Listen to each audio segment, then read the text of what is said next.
Merci, frère Neville. Merci. Il fait si bon être de retour dans la maison du Seigneur. J'aime toujours revenir au tabernacle. Peu importe où je vais, il y a quelque chose qui fait que j'aime revenir à ce bon vieil endroit. C'est simplement, cela a été ma première église, et c'est la seule dont j'ai été pasteur. Et il fait simplement bon revenir ici, une fois de plus. Et je crois qu'en ce glorieux matin, où le soleil refusera de briller, et où les étoiles retireront leur éclat, je crois que ce jour-là, quelques-uns de ceux qui seront là, qui auront été lavés dans le sang de l'agneau, viendront de ce tabernacle. J'attends ce moment-là. En traversant le bureau à l'instant, j'ai rencontré Sœur Argenbright, qui est là derrière. Il me disait qu'il y a ici des gens qui se trouvaient à la réunion de Kingston, qui séjournaient à ce moment-là.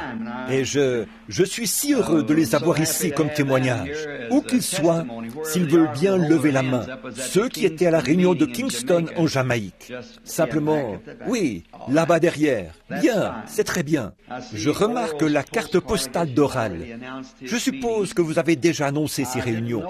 Ce n'est qu'hier que j'en ai connu les dates. Je pense que cela commence le 6, n'est-ce pas? Du 6 au 15. Frère Roberts à Louisville. Allez donc l'entendre. Frère Roberts est un de mes amis intimes et un vrai serviteur de Christ. Et je suis sûr que vous apprécierez ses messages, soir après soir. Et tandis qu'il priera pour les malades, je suis sûr que vous verrez Dieu agir, parce qu'il est un grand combattant de la foi. Frère Roberts l'est assurément, et un homme que Dieu utilise puissamment. Et son ministère s'est développé à partir de... Je me souviens que lorsque j'ai rencontré Frère Roberts pour la première fois, il était dans une petite tente toute usée à Saint-Louis, Missouri. Et j'étais... Non, à Kansas City, Missouri. Et j'étais à Kansas City, Kansas, dans une salle. Il a pris une place au premier rang. Après le service, nous sommes allés derrière pour parler. On m'a présenté à lui. Il est plus jeune que moi. Oral a juste dépassé la quarantaine. Et ainsi, il m'a dit, « Pensez-vous que Dieu m'entendrait si je priais pour les malades ?» J'ai répondu, « Frère, il entendra la prière de quiconque priera. » Eh bien, il s'y est mis et il a dit, « J'y vais. » Et c'est un homme très intelligent. Il a fait l'université, 4 années de psychologie. Et je suis sûr c'est un homme brillant. Et il en est maintenant arrivé au point où il s'entoure de toute une équipe de conseillers, et ainsi de suite. Si bien que lorsqu'il prend la parole, il est bien préparé. Vous l'apprécierez vraiment, j'en suis sûr. Et maintenant, je voudrais donner un petit compte-rendu de ce que le Seigneur a fait lors de notre modeste petite réunion en Jamaïque et à Porto Rico. C'est étrange que je sois allé là-bas, parce que les appels affluaient. Comme Léo ici le sait, le téléphone, au cours d'une semaine, nous recevons certainement des appels provenant de centaines d'endroits qui veulent des réunions. Mais cependant, j'aime bien me sentir conduit à aller où je vais. Par exemple, si j'y vais parce qu'un homme m'a demandé de venir, alors j'y vais au nom de cette église ou de cette organisation. Si j'y allais parce que Frère Neville a dit que je devrais y aller, je serais obligé d'y aller au nom de Frère Neville. Mais j'aime y aller quand c'est Jésus qui envoie, afin d'aller au nom du Seigneur Jésus, rencontrer les gens. J'étais étendu sur le lit. Je me sentais un peu fatigué. Cette vallée, tôt ou tard, je devrais quitter cette vallée, parce que cela a un effet tellement nocif sur ma gorge, que c'est à peine si je peux le supporter. Je peux m'en aller, puis revenir. Nous rentrions l'autre jour, Léo et moi, et à une distance d'environ 65 kilomètres. Après avoir été dans les marais en Floride, ma gorge était bien dégagée. Mais à environ 65 kilomètres de Louisville, voilà qu'elle s'est obstruée à nouveau. Frère Bankswood devrait être ici quelque part ce matin. L'autre jour, alors que nous revenions de Kingston et de Porto Rico, ma gorge était en parfaite condition là-bas. Je suis descendu de l'avion, elle allait toujours bien. Et avant même d'arriver à Jeffersonville, elle s'est obstruée à nouveau. Voyez-vous, c'est cette vallée. Ce sont des bactéries dans l'air. Ou bien alors, c'est Dieu qui essaye de m'éloigner. Ainsi, je ne comprends pas ça. J'ai prié et je l'ai demandé tant de fois. Mais quoi qu'il en soit, je venais de me réveiller. Il était environ 3 heures du matin. Et ma femme et mon petit garçon étaient endormis. Je me suis soulevé sur le côté du lit et j'ai vu un grand nombre de personnes qui s'étaient assemblées dans un vaste endroit. Et j'ai dit à Billy Paul, « Vas-y et donne des cartes de prière à ces gens. » Il a dit, « D'accord, papa. » Quelques minutes plus tard, il est revenu en disant, « On ne peut pas donner de cartes de prière à ces gens. » Il a dit, « Vois-tu cet homme debout ici ?» J'ai dit, « Oui. » Il a dit, « Il était de ce côté-ci. » Et j'ai dit, « Que tous ceux qui désirent une carte de prière lèvent la main. » Et il a ajouté, « Je suis allé pour lui donner une carte de prière. » Et il est parti ailleurs. Alors, je l'ai suivi, et il s'est encore déplacé vers un autre endroit. Et maintenant, le voici tout au fond, de ce côté-ci.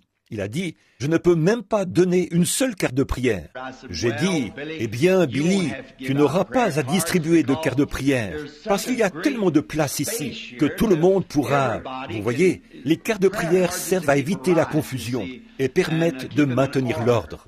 J'ai dit, « Oh, je peux prendre tous ceux qui sont là, et avec l'espace que j'ai, pas plus, je peux les aligner et prier pour eux un à un. » Et il a dit, « Très bien. » Et il s'est tourné vers la droite et s'est éloigné de moi. Je me suis retourné de ce côté-ci, tandis que lui s'en allait par là, et j'observais. Et j'ai entendu une voix venant du ciel qui disait, « Mais à ce moment, je commencerai à te magnifier. » J'ai regardé, et je n'avais jamais vu une telle foule. Ils accouraient de tous côtés. Et le nom de frère Roberts a été cité. La voix m'a dit, « Maintenant, frère Oral Roberts vient pour te voir. » J'ai dit, « De quelle manière dois-je saluer frère Roberts ?» La voix m'a dit, « Exactement de la même manière qu'il te saluera. » Eh bien, j'ai vu venir frère Roberts, vêtu d'un complet noir, avec un petit chapeau comme porte Bing Crosby, un petit peu retourné et enfoncé, un petit chapeau noir. Et je me tenais là, un peu surélevé. Levant les yeux vers moi, il a dit, « Bonjour, frère Branham. » J'ai dit, « Bonjour, frère Roberts. » Et lui ai serré la main. Il a dit, « Vous avez une jolie foule. » J'ai dit, « En effet, il y a bien du monde, frère Roberts. » Et il s'en est allé comme Bill l'avait fait, vers la droite. Et j'ai pensé, d'où vais-je leur parler? Je me suis alors déplacé partout, essayant différents endroits. De la façon dont j'étais placé, quelque part en bas, je ne pouvais pas voir de quel endroit je pourrais leur parler. Quelqu'un a dit, « Mais venez par ici. » J'ai dit, « Eh bien, on ne peut guère mieux voir de là. » Et je me suis mis en route pour traverser l'endroit. Et je me suis souvenu de ceci. Et j'ai dit, « Le principal pour moi, c'est de rester humble dans mon cœur, toujours, devant Dieu et devant ses enfants. » Et je suis sorti de la vision. J'ai pensé, qu'est-ce que cela signifie? Cela signifie peut-être que nous allons avoir une telle... Où est-ce? Où cela se produira-t-il? Vous voyez, parfois dans les visions, il ne vous indique pas l'endroit exact. Il parle simplement, et vous, c'est comme une sorte de parabole. Je suis sûr que vous qui lisez la Bible, vous comprenez cela. Ensuite, je suis allé dans la pièce de devant et me suis assis un moment. Il était environ 3h30 ou 4h du matin et le sommeil a commencé à me gagner. Je suis retourné m'allonger et j'ai fait un rêve.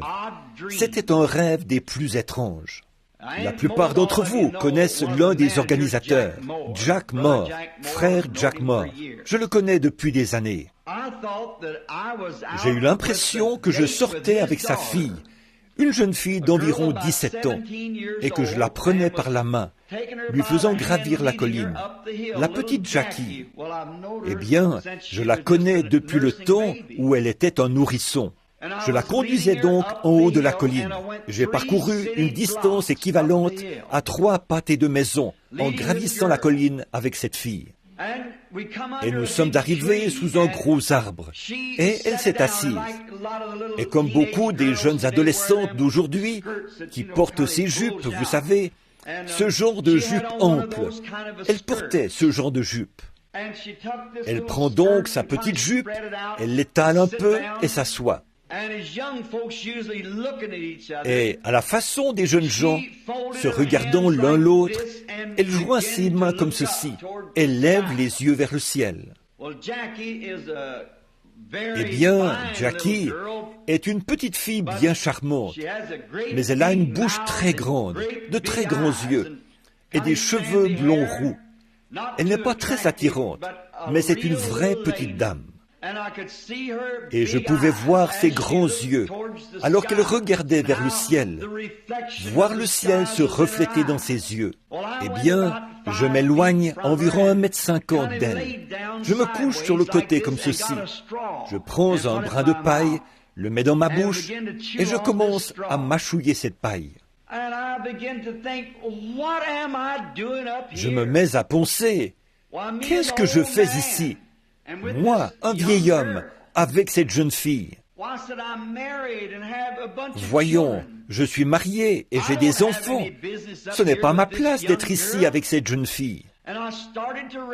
Je décide de me lever, et à ce moment-là, une voix se fait entendre de l'arbre, disant « Ceci sert de signe et a sa raison d'être. » Je me suis alors réveillé et j'ai failli crier. C'était un cauchemar. J'ai pensé, oh, je me demande si cela signifie que je vais rétrograder ou que quelque chose va m'arriver. Je me suis dit, si je cherche à comprendre ça par moi-même, tout n'en sera que plus embrouillé. Je vais donc simplement m'attendre à Dieu. Et j'ai commencé à prier. J'ai dit, Seigneur, ce rêve se rapporte-t-il à la vision que j'ai eue au début de la nuit ou que signifie-t-il? Après avoir attendu pendant un moment, peut-être 1 heure, ma femme s'était déjà levée et avait préparé le déjeuner. Alors, la voix parla de nouveau. « Va à Kingston et il te sera dit là ce que tu dois faire. » Je suis donc immédiatement allé à Kingston et ils ont su le jeudi après-midi que j'y serais le vendredi. C'est tout ce que nous avons fait comme annonce.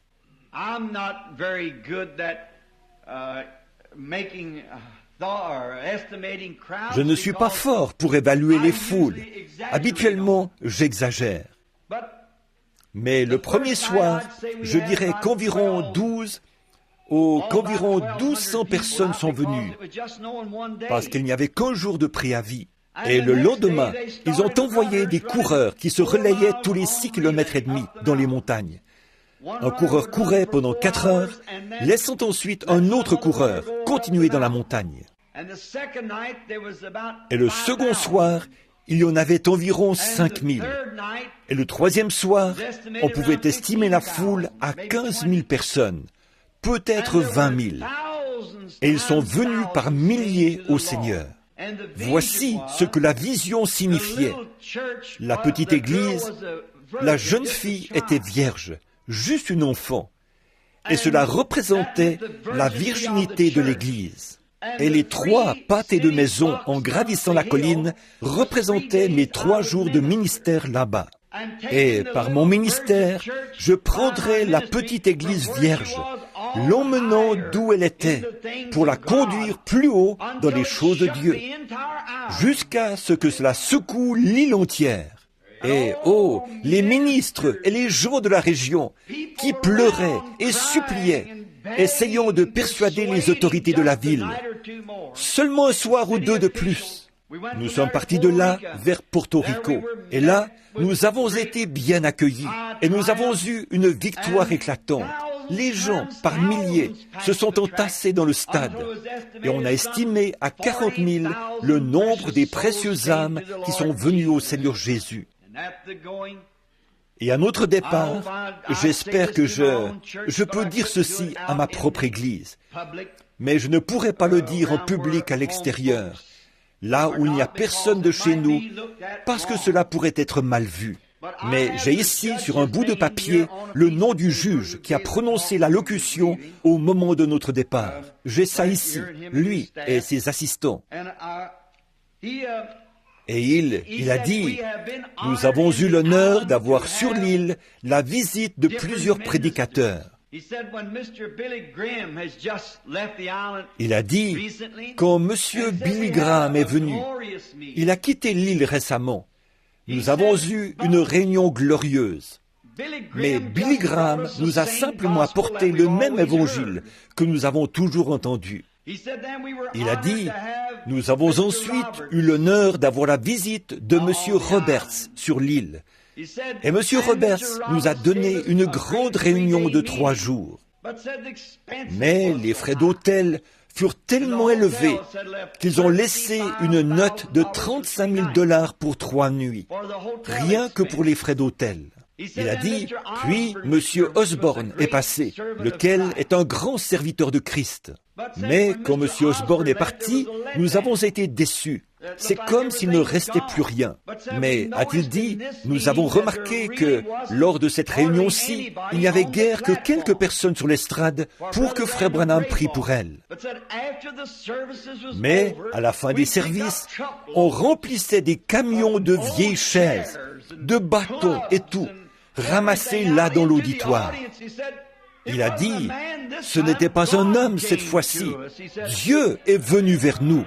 J'ai dit, ne comptez pas sur mes prières, mais vous, là où vous êtes, priez, imposez-vous les mains les uns aux autres. Ils en amenaient peut-être une douzaine ou 2 sur l'estrade. Et lorsque le discernement descendait, les gens se mettaient simplement à crier. Nous avons logé dans un hôtel de 4e classe et nous avons payé tous nos frais de séjour et de déplacement nous-mêmes. Vous y avez vous-même contribué avec les dîmes que vous m'envoyez. C'est grâce à cela. Et je veux que vous sachiez que dans toutes ces choses, il y a une part qui vous revient. Et dans le grand jour glorieux à venir, Dieu vous récompensera. Voyez-vous, vous n'aviez pas... Si la personne elle-même va accomplir quelque chose, alors, vous voyez, lorsque la personne s'en va, il pense, quelle déception, Dieu nous a quittés. Dieu ne vous quitte pas, il est toujours avec vous. Voyez-vous, vous êtes tout aussi impliqué là-dedans que n'importe qui. Dieu peut utiliser une personne pour un certain ministère, mais cela ne signifie pas que cette personne ait des droits spéciaux sur Dieu. Cela dépend de votre propre foi en Dieu. Et les gens se rendaient là-bas dans des espèces de poussettes fabriquées avec des roues de voitures d'enfants sur lesquelles on mettait une planche. Ils étaient étendus là-dessus et on les roulait à l'intérieur. Alors, quand le service était terminé et que les gens avaient dégagé le champ de course, une équipe venait ramasser avec un chariot des petites voitures à bras, de grosses chaises, des bâtons, des couchettes et des lits que les gens avaient abandonnés sur place, parce que la présence du Seigneur était là. C'est ce que nous voulons voir. L'homme n'a alors rien à voir là-dedans. C'est Dieu qui agit. En revenant ici, c'est juste dans le but d'aider que ce matin, dans quelques minutes, je vais vous parler. Et j'ai demandé aux garçons de ne pas laisser sortir la bande. Pendant 3 jours, je me suis creusé la tête pour savoir de quoi j'allais parler. Et ce matin, avant de partir, j'ai senti dans mon cœur que je devais mettre l'Église sévèrement en garde. Et je leur ai dit, enregistrez les bandes, mais ne les mettez pas en vente. Mais auparavant, j'aimerais juste vous donner un petit témoignage qui puisse vous faire du bien.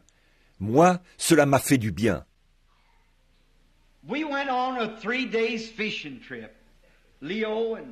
Nous sommes partis 3 jours à la pêche, Léo, Jean et moi, avec mon fils Billy Paul et sa femme, chez un ami de Géorgie qui vient ici au tabernacle. Et ils nous ont emmenés dans une région marécageuse. Je ne sais plus exactement où c'était, tout près de Okeechobee ou quelque chose comme cela. Je ne connais pas le nom que les Indiens séminoles lui ont donné. Mais quoi qu'il en soit, nous avions fait bien des kilomètres. Et frère Evans, son frère, est un inconverti. Et c'est un grand amateur de pêche. Il est allé là-bas dans les marais il y a quelques mois. Il y a là ce qu'ils appellent le ground rattler. Et un ground rattler l'a mordu. C'est tout juste s'il en a réchappé. Son membre a enflé. Ils l'ont donc emmené chez le médecin qui lui a fait des piqûres. La morsure de ces serpents est mortelle. Et il y a aussi dans cette région-là beaucoup de cottonmouths. de cottonmouth moccasins et des alligators qui font jusqu'à 6,50 m de long. Et pendant que nous étions là-bas à pêcher, j'avais attrapé une très grosse perche. Oh, c'était une vraie journée de détente. Et elle était si grosse que je n'arrivais pas à la sortir de l'eau. Elle a simplement redressé l'hameçon et a poursuivi son chemin. Elle a réussi à se dégager. Et nous avions attrapé beaucoup de perches, environ 68 kilos de grosses perches, quelques-unes pesant de 2 kilos à 3 ou 3 kilos et demi. Et j'ai pris cette grande-là, elle s'est échappée. J'ai lancé à nouveau ma ligne et j'en ai attrapé une autre d'environ 2,5 ou 3 kilos. Et j'avais une longue canne à pêche qu'il fallait tenir au-dessus des feuilles de nénuphar. Et frère Evans avait été tout mouillé à force de patauger dans l'eau, parce que ce ne sont que des marécages. Il avait ôté ses chaussures et remonté les bords de son pantalon. Et il était assis dans un petit endroit sec pour faire sécher ses vêtements. Et il a vu ce grand poisson qui barbotait dans les broussailles, et moi qui pataugeais dans sa direction. Il a dit: « Attendez un peu, frère Branham, je vous le ramène. » Et il y était allé en courant. J'avais remonté le poisson. Il devait être à peu près mort, étendu là au milieu des nénuphars. Il a donc couru le ramasser. Et voici qu'il laisse échapper un cri aigu et revient aussitôt. Un serpent à sonnette l'avait mordu. Nous avons examiné cela. On pouvait voir les marques de crochets sur son pied, là où le serpent à sonnette l'avait mordu. Cela lui faisait tellement mal qu'il en avait les larmes aux yeux. Il a dit qu'il se sentait comme si ses os étaient en train de se paralyser. Et nous étions là, à de nombreux kilomètres, enfoncés dans les marais. Vu sa taille, il aurait été lourd à transporter. Et lorsqu'un serpent vous mord, en quelques minutes, vous devenez tellement malade que vous êtes déjà presque mort. Et Léo était là. Et quelque chose m'est venu à l'esprit. Tu es toujours Dieu. Et pendant qu'il se tenait le pied et le serrait à l'endroit où le serpent à sonnette, avec ses crochets, lui avait fait ses 2 gros trous, je lui ai imposé les mains à cet endroit et j'ai dit: « Seigneur, il est écrit dans ta parole, ils marcheront sur la tête des serpents et des scorpions, et rien ne pourra leur nuire. » Et à l'instant même, toute douleur a quitté son pied. Il a mis sa chaussure et a pêché toute la journée. Ce soir-là, en rentrant, il a raconté la chose. Et on lui a dit: « Vous feriez mieux d'aller voir un médecin. » Il a répondu: « Si Dieu m'a protégé jusqu'ici, il prendra soin de moi pour le restant du chemin. » Nous avons pêché 3 jours sans qu'il y ait de suite fâcheuse. Dieu est toujours Dieu. Il tient chaque promesse. Et dans tout mon ministère, c'est la première fois que je vois Dieu intervenir pour une morsure de serpent. Parce que c'était la première occasion que j'avais de prier pour quelqu'un qui était mordu par un serpent. Cela vous montre simplement qu'il tient toutes ses promesses et que ses paroles sont bonnes et vraies. Amen. N'oubliez pas les services de ce soir et de mercredi prochain, et priez pour quelqu'un qui a vraiment besoin de prière, moi. Et rappelez-vous d'aller à la réunion de frère Roberts quand il viendra en ville, et apportez-lui les salutations du tabernacle. Avant de lire les Écritures, j'aimerais que nous nous levions une minute.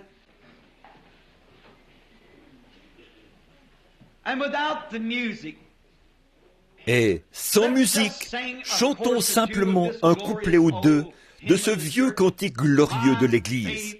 Ma foi regarde vers toi. Très bien. Que tout le monde se joigne à moi maintenant et chantons-le. Ne pensez pas à la façon dont vous chantez. Chantez simplement pour la gloire de Dieu. Pourrais-tu l'entonner, frère Neville?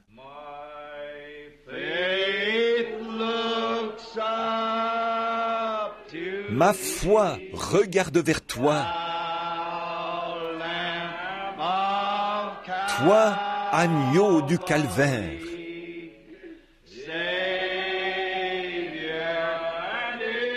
Sauveur divin.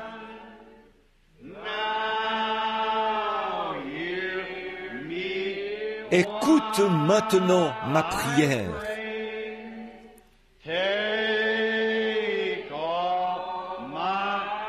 efface mon péché.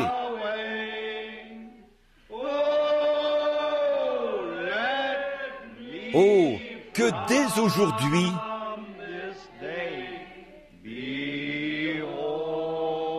je sois tout à toi.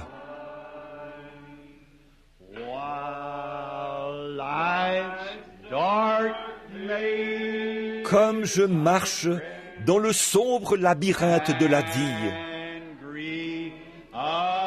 et que les chagrins autour de moi se multiplient. Toi, sois mon guide.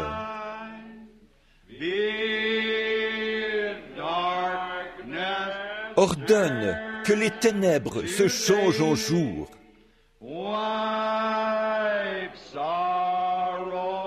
Essuie les larmes de tristesse.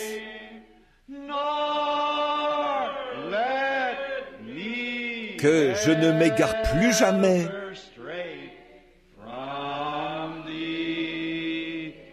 loin de toi. Avec nos têtes inclinées, j'aimerais lire dans les écrits sacrés de la Bible, Matthieu, chapitre 7, versets 13 et 14. Puisse le Seigneur ajouter ses riches bénédictions, tandis que nous lirons cela.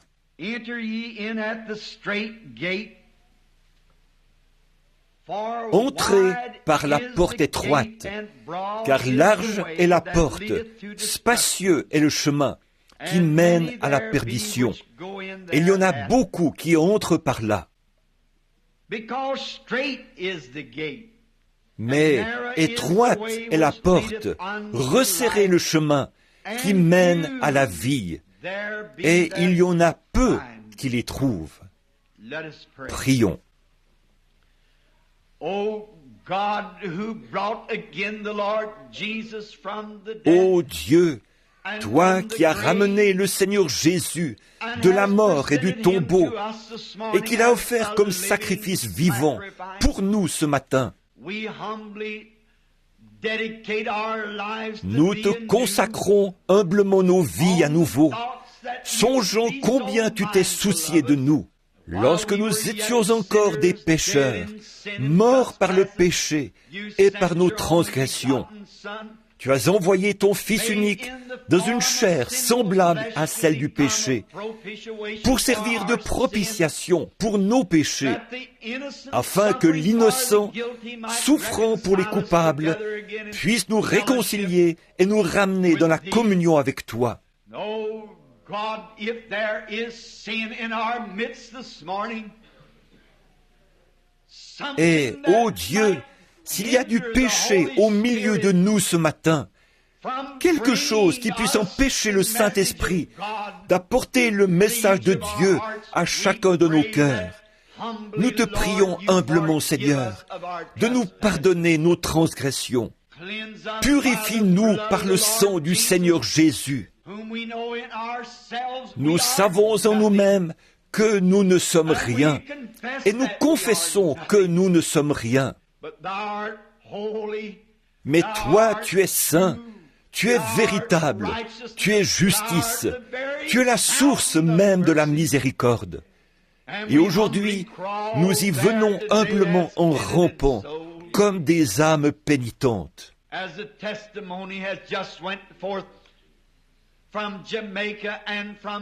Le témoignage qui vient d'être donné sur la Jamaïque et Porto Rico, et où tu as fait de si grandes choses, ô Dieu, est le signe de la venue du juste.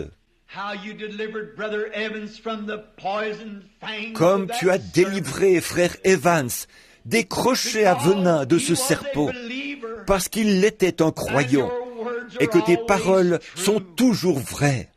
Maintenant, Seigneur, délivre-nous ce matin des crochets de la mort avec lesquels l'ennemi nous a mordus et empoisonnés. Laisse ton baume de guérison, Seigneur, saturer nos esprits ce matin et nous purifier de toute iniquité. Guéris la maladie des corps physiques qui ont cédé sous la puissance de l'ennemi. Que tous ceux qui sont en ta divine présence soient guéris. Parle-nous maintenant à travers ta parole écrite, Seigneur. Ne sachons que dire, mais toi, tu pourvoiras.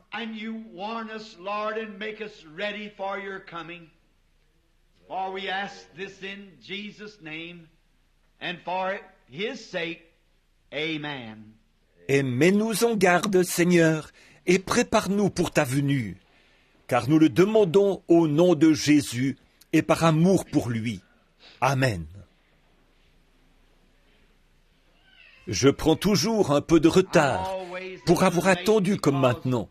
Il me semble pourtant que ceux qui ont participé à l'école du dimanche sont sortis. Mais il y a quelque chose qui se passe lorsque je reviens à la maison. J'ai toujours l'impression que j'ai beaucoup de temps. Vous savez, nous sommes toujours trop pressés. Nous allons donc simplement croire Dieu. Our Lord was giving this stern warning to the people of His generation. Notre Seigneur donnait cet avertissement sévère aux gens de sa génération, des gens très religieux. And He said, "Straight is the gate." Il leur a dit, « Étroite est la porte, et resserrez le chemin qui mène à la vie. Et il y en aura peu qui l'y trouveront. » Maintenant, ce n'était pas qu'ils n'étaient pas religieux, ils étaient très religieux. Et parce qu'ils avaient mis leur confiance dans l'Église et dans certains credos et dénominations, et qu'ils avaient cru, jusqu'à un certain point, en Dieu, ils pensaient que tout allait bien. Mais il était en train de leur dire qu'il y en aurait peu qui entreraient. Et je me demande ce matin si je ne pourrais pas comparer cette génération-là à celle-ci.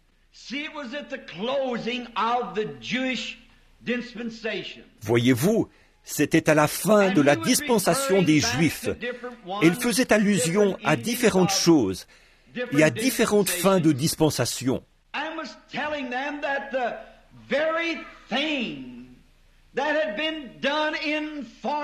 Et il leur disait que la chose même qui avait été accomplie dans les dispensations précédentes s'accomplissait devant eux.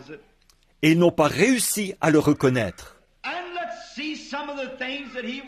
Voyons quelques-unes des choses dont il leur parlait.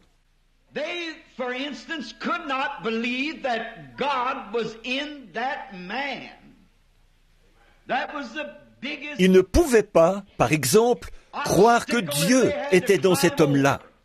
Pour eux, le plus grand obstacle à surmonter, c'était le fait que lui, qui était un homme, se faisait pourtant Dieu.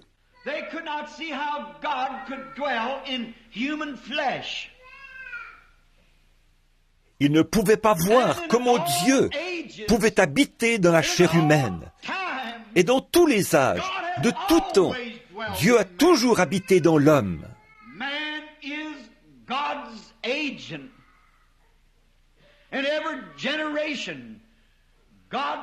L'homme est l'agent de Dieu. Dans chaque génération, Dieu parle à son peuple à travers des lèvres humaines. Il choisit toujours quelqu'un ou quelque chose qu'il peut utiliser. Comme ceux-ci s'achoppaient, il a fait mention d'Abraham. Il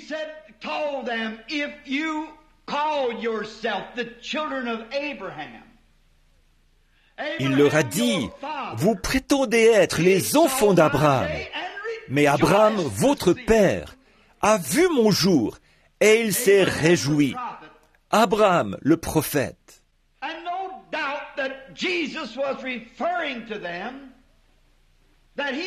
Sans doute que Jésus leur montrait par là qu'il leur avait prouvé qu'il était le Messie, puisque le signe du Messie le suivait. Et il en avait été ainsi pour chaque génération, le signe du Messie. Mais que lui se fasse Dieu, le Messie lui-même. C'était pour eux une occasion de chute. Ils ne pouvaient comprendre cela. Or, lorsque Abraham, qu'ils appelaient leur père, a rencontré Dieu, il était aussi dans la chair.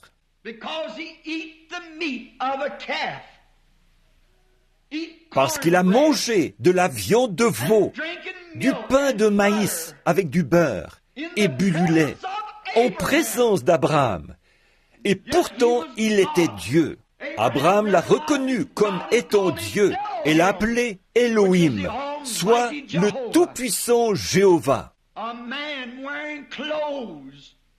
Un homme qui portait des vêtements avec de la poussière sur son corps et qui s'est assis à l'ombre d'un arbre et a mangé de la viande et bu du lait. Et puis, ces Juifs-là, froids, au cœur cruel, égoïstes, propres, justes, ne pouvaient croire qu'il fût le Fils de Dieu. Et ils appelaient Abraham leur père.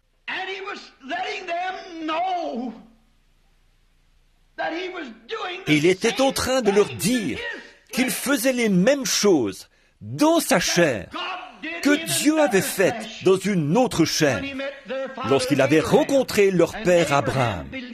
Et Abraham l'avait cru, mais eux ne pouvaient pas le croire.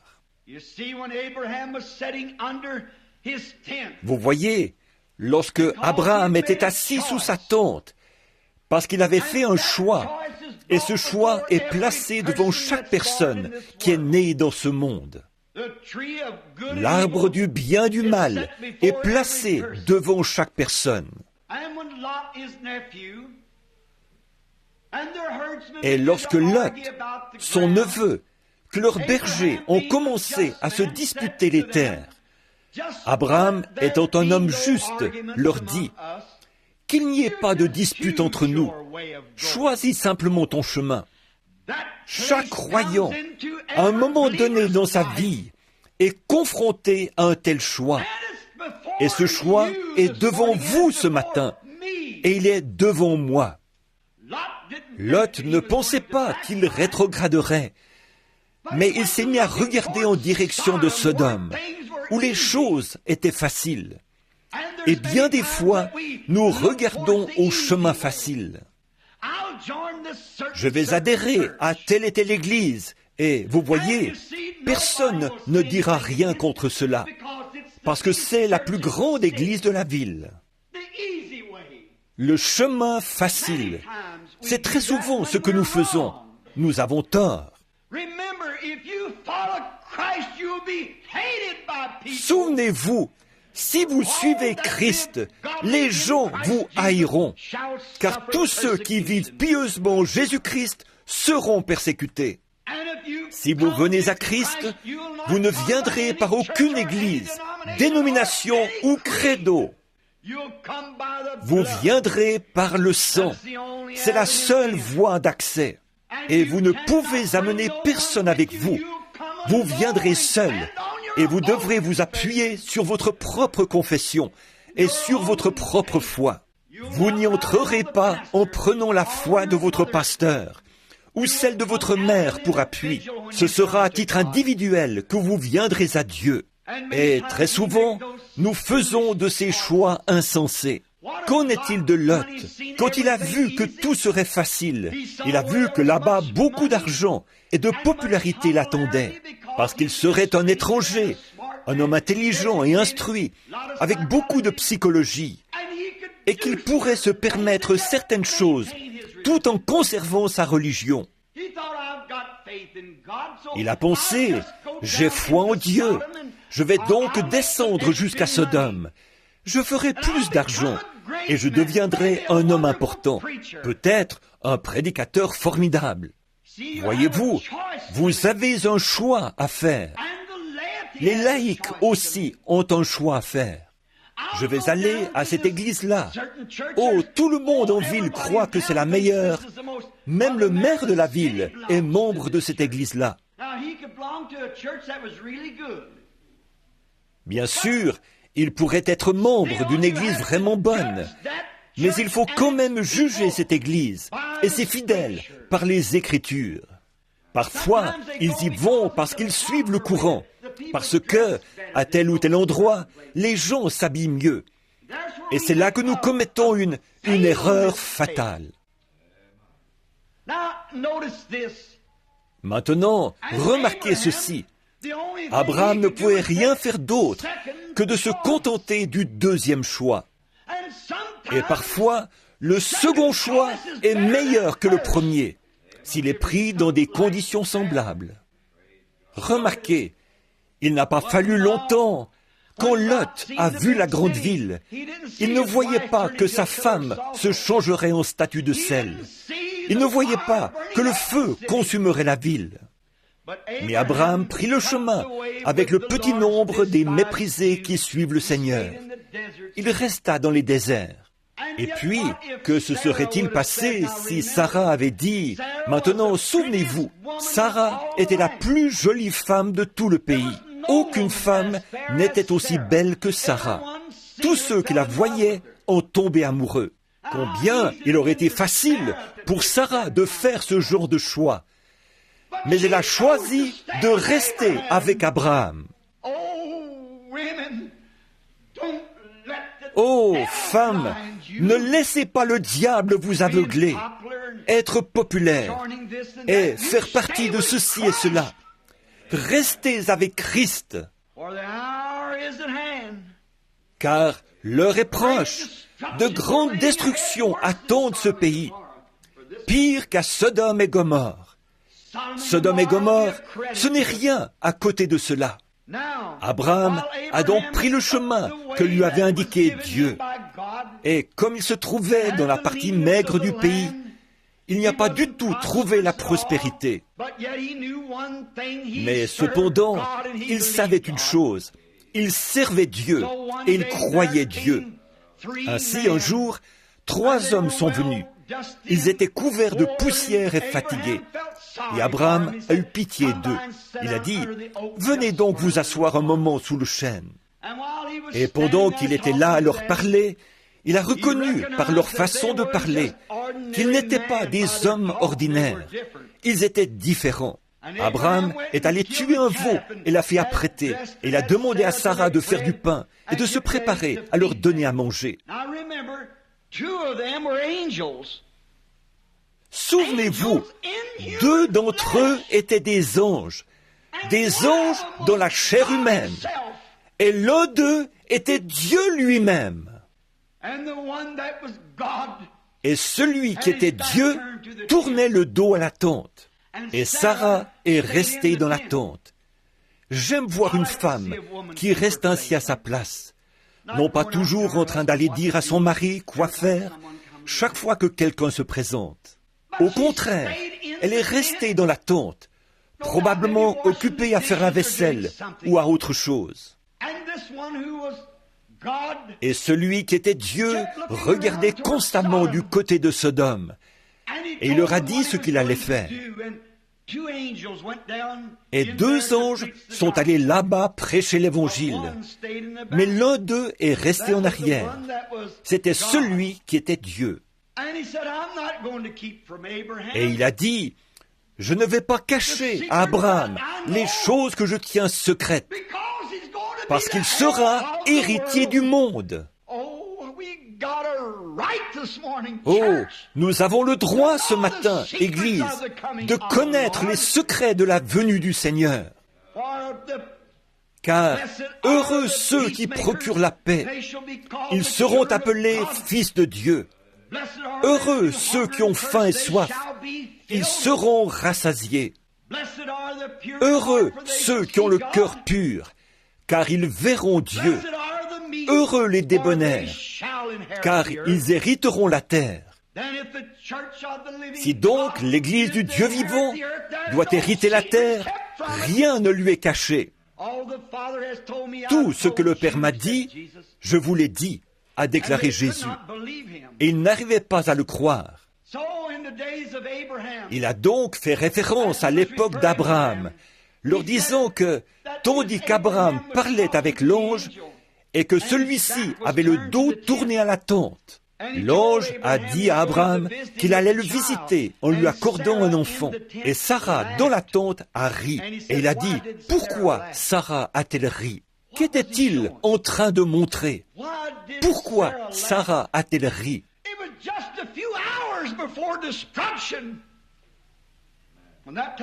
Cela s'est produit juste quelques heures avant la destruction.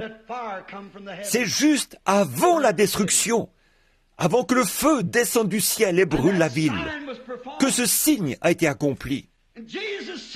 Et Jésus a dit, vous êtes dans l'erreur. Aux grands docteurs en théologie, à une nation religieuse, composée littéralement de millions de croyants, il a dit, vous êtes dans l'erreur, parce que vous ne connaissez ni les Écritures, ni la puissance de Dieu. À une génération comme celle-là, formée d'hommes qui avaient reçu une solide formation, des érudits ayant grandi dans l'Église. Lorsqu'un enfant naissait, il était la propriété de l'Église. Vous deviez être un Israélite. 8 jours après la naissance, c'était la circoncision, et vous étiez Israélite dès le départ. Et le sacerdoce appartenait aux Lévites, qui avaient été formés pendant des centaines d'années dans les Écritures. Cependant, Jésus a dit, vous êtes dans l'erreur, parce que vous ne connaissez pas les Écritures. Ils les connaissaient d'après leur propre livre d'études. Ils les connaissaient d'après leur catéchisme, d'après leur propre théologie. Mais Jésus a dit, vous ne connaissez pas les Écritures et vous ne connaissez pas la puissance de Dieu non plus. Si vous aviez connu Abraham, vous m'auriez connu. Si vous étiez les enfants d'Abraham, vous me connaîtriez. Parce qu'Abraham s'est réjoui quand il a vu mon jour, car il l'avait vu à l'avance. Lorsque j'étais là, devant lui, dans un corps de chair, et que j'ai accompli ceci, il a su que c'était moi, et m'a appelé Elohim. Mais voici que je fais la même chose devant vous, et vous m'appelez Belzébul. Oh, disait-il, nous avons Abraham pour père. Vous appelez Abraham votre père?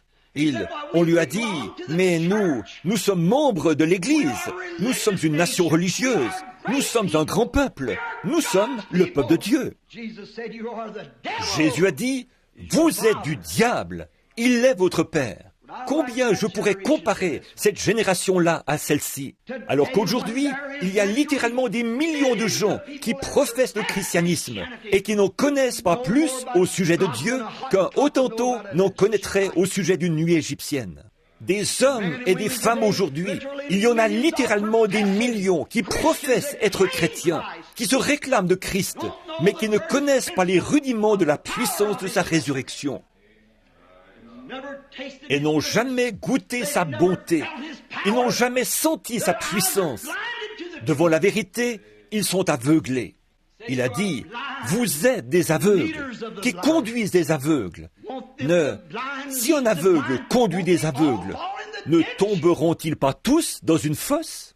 Et puis, il se disait, nous sommes chrétiens, nous sommes croyants, nous faisons partie de ce qu'il y a de mieux comme Église.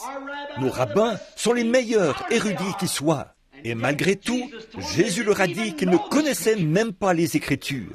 Voyez-vous comment Dieu a caché cela aux yeux des sages et des intelligents et l'a révélé aux enfants, lesquels sont disposés à apprendre?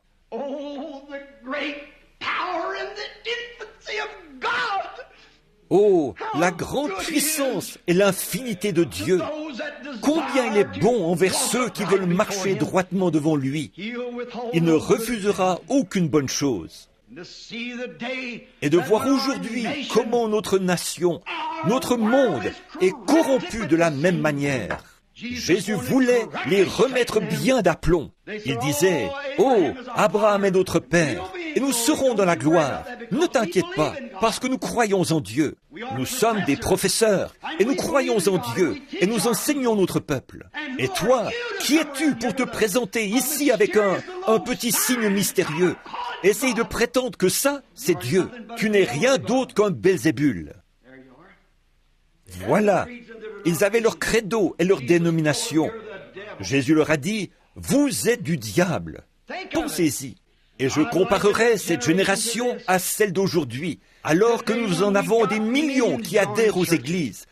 Nous en avons des dizaines de milliers, et Dieu descend pour vivre à nouveau dans son Église, et pour faire les mêmes choses qu'il a faites à ce moment-là, démontrant ainsi qu'il est le même, hier, aujourd'hui et pour toujours. Et les gens s'en détournent constamment, certains pour être populaires, d'autres pour ne pas avoir à faire de choix. Pourtant, c'est impérieux. Vous devez faire un choix. Vous ne pouvez pas rester neutre. Vous devez dire oui ou non. Vous ne pourrez pas repasser cette porte en étant la même personne que vous étiez en entrant. Impossible. Vous avez un choix à faire. Faites-le pour Christ ce matin. Ils s'imaginaient que tout ce qui faisait partie de l'Église serait sauvé. Jésus a dit, « Étroite est la porte, resserrez le chemin, et il n'y en aura que peu qui les trouveront. » Laissez-moi vous mettre en garde ce matin, Église. Faites attention. Cela prend du temps aujourd'hui, au milieu de cette génération de propres justes et de vaniteux, pleine d'hypocrisie dans laquelle nous vivons. À l'heure où les hommes et les femmes sont là dans les églises, assis sur leurs bancs, à chanter des cantiques à Dieu, et sortent ensuite de cette église pour fumer des cigarettes, et boire du whisky, et aller danser, et vivre pour le monde, et faire des plaisanteries grossières et obscènes, et se prétendre chrétiens. Lorsque des hommes et des femmes peuvent repartir de la chair, ou de l'église, et du lieu où se trouve la puissance de la résurrection, où ce même signe messianique se manifeste parmi eux, sans être devenus de nouvelles créatures en Christ, il y a quelque chose qui ne va pas. Les journaux ont beau le diffuser, d'une côte à l'autre, de long large, depuis les régions glaciales du nord jusqu'aux jungles tropicales du sud. Dieu a beau l'envoyer, les gens lui tournent constamment le dos.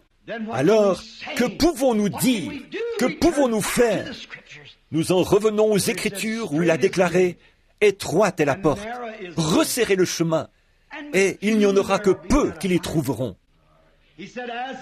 Il a dit, ce qui arriva du temps de Noé arrivera de même à la venue du Fils de l'homme.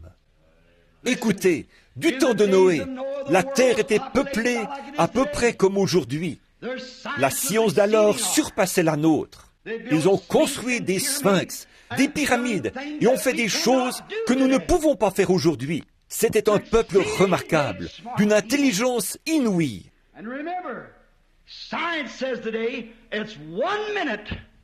Et souvenez-vous, la science déclare aujourd'hui, il est minuit moins une. Il reste 1 minute avant que l'horloge frappe l'heure fatidique. Il est plus tard que nous le pensons.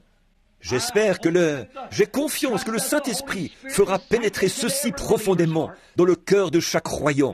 C'est comme du temps de Noé. Combien ont été sauvés du temps de Noé sur cette génération? 8. 8 sur bien des millions. Il a dit, il en sera de même à la venue du Fils de l'homme. Et comme il en était du temps de Sodome, il en sera de même à la venue du Fils de l'homme. Sur ces dizaines de milliers, 3 ont été sauvés. Vous me direz, mais alors, prédicateur, qu'en est-il de tous ces milliers qui viendront avec lui? Oh là, frère, il a fallu bien des générations pour les rassembler. Je serais surpris qu'il en sorte une douzaine de cette génération-ci. Étroite est la porte, et resserrez le chemin, et il n'y en aura que peu qui les trouveront. Oh, je sais ce que disent les églises. Si vous inscrivez votre nom sur le registre et devenez membre, vous êtes tranquille. Il n'y a rien de tel dans les Écritures. Si tout ce qui a son nom sur le registre d'une église, il y en aura des milliards de milliards de milliards. Tout entrera. À ce moment-là, toutes sortes d'esprits y seront. Et dans quel état sera le ciel? Pensez-y maintenant. Quelqu'un pourrait me dire, mais une minute, frère Branham, un tel et un tel, je les ai entendus parler en langue, je sais qu'ils y parviendront. Cela ne veut pas du tout dire qu'ils y parviendront.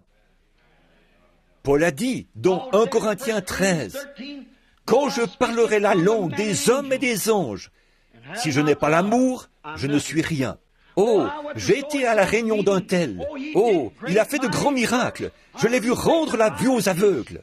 Il pourrait néanmoins être perdu.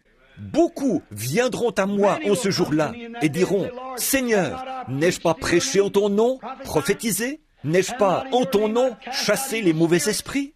N'ai-je pas en ton nom fait beaucoup de miracles? » Il dira, « Retirez-vous de moi, vous, ouvriers d'iniquité, je ne vous ai même pas connu. » Étroite est la porte, resserrez le chemin, et il y en aura peu qui les trouveront. Laissez-moi vous donner quelques chiffres qui vont vous secouer. Au dire de la médecine, il y a dans la ville de Chicago, selon les statistiques des docteurs, 30 000 cas d'avortement, rien que dans Chicago en 30 jours. Ce sont les cas qu'ont pu dénombrer les médecins. Combien de ces petites pilules et de ces choses qu'elles prennent sont des avortements? Les statistiques indiquent qu'aux États-Unis, il y a plus de naissances d'enfants illégitimes que d'enfants nés dans les liens sacrés du mariage. Saviez-vous que la Bible déclare, dans Deutéronome 14, 2, que s'il y a un enfant illégitime, il faudrait 400 ans pour que cela s'éteigne? Les enfants des enfants des enfants des enfants de leurs enfants ne peuvent pas se tenir dans l'assemblée du Seigneur pour 400 ans, 10 générations. 40 ans représentent une génération. Si son arrière-grand-père était un enfant illégitime, il est disqualifié. Alors quoi? Montrez-moi où cela a été changé. Où est-ce que cela nous amène? Et maintenant, nous avons ces enfants illégitimes à cause de l'adultère et des femmes pécheresses allant dans la rue habillées comme des hommes, ce qui est une abomination aux yeux de Dieu. Des fumeuses de cigarettes, des buveuses de cocktails, des soi-disant chrétiennes déclarées. Que Dieu nous garde d'une telle bande de prostituées. C'est juste. Et se prétendre ensuite chrétienne? Rien d'étonnant que Jésus ait dit, « Étroite est la porte, resserrez le chemin, et il n'y en aura que peu qui les trouveront. » Ils ne veulent pas s'humilier. Ils sont empesés. Regardez, lorsqu'on a parlé à David du péché qu'il avait commis, il s'est vite repenti. Et Dieu l'a aimé pour cela. Quand on leur parle de leur péché, ils diront, « Je ne remettrai jamais les pieds ici. » Pourquoi? Ils ne manquent pas d'endroit où aller. Ils peuvent aller dans ces repères d'illégitimes, là où on tolérera de telles choses. Mais il est temps que les prédicateurs revêtent l'armure complète de Dieu et prêchent la parole sans faire de compromis. L'Évangile. Les hommes devraient s'humilier. Il n'y a plus de sincérité parmi les chrétiens. Ils veulent dire, je suis méthodiste, je suis baptiste, je suis pentecôtiste. Cela ne représente pas plus que ça pour Dieu. J'ai parlé en langue, j'ai accompli des miracles. Nous mettons tout l'accent sur cela, alors que c'est une des choses les plus aveuglantes qu'on puisse faire.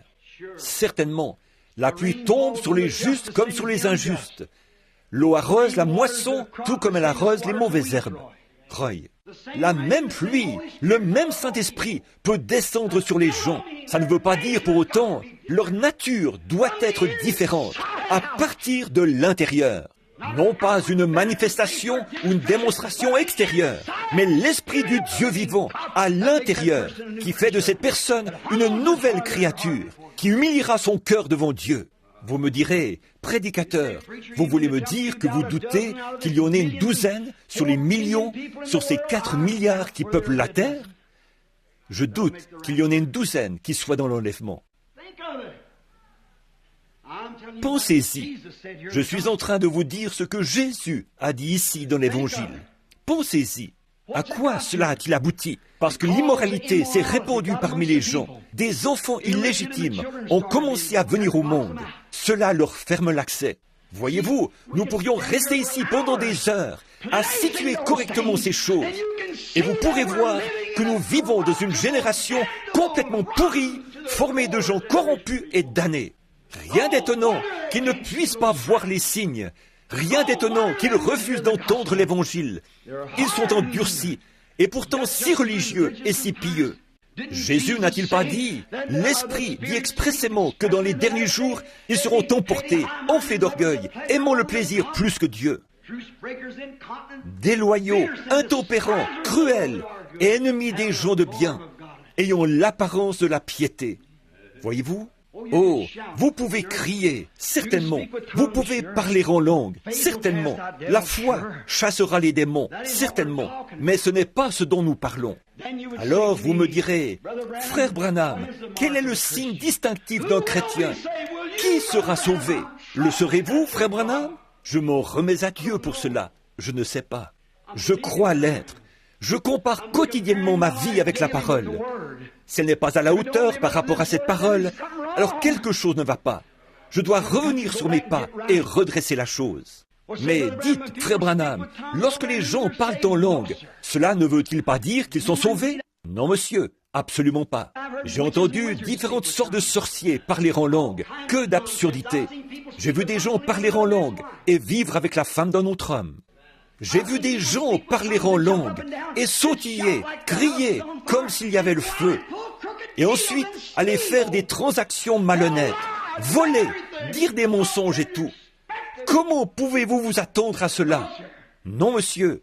Ils font partie de l'Église. Ils sont diacres à l'Église, pieux au possible. Pensez-vous qu'ils achèteraient de l'essence le dimanche? Non. Mais le lundi, ils commettront quelque action déloyale, dégoûtante ou mesquine. Dieu habite dans le cœur, pas dans ce qui est extérieur. C'est quelque chose qui vient du cœur. Étroite est la porte, resserrez le chemin, et il n'y en aura que peu qui les trouveront. Ce qui arriva du temps de Noé, 8 sur ces millions. Ce qui arriva du temps de Sodome, 3 sur des millions. Il en sera de même à la venue du Fils de l'homme. Vous voyez dans quel état de corruption nous nous trouvons. Vous voyez, comme toutes les pensées de l'homme, ils seront là. Et le diable fait monter en chair des prédicateurs habiles qui laissent les gens s'en tirer ainsi. L'autre jour, une personne m'a dit, « Je ne voudrais pas vous avoir à ma chair. Mes femmes perdraient la tête à cause de vous. » Non, c'est déjà le cas. Ça leur remettrait les idées en place. Si on leur disait de cesser de porter ces vêtements et toutes ces choses, eh bien, quelqu'un doit le faire.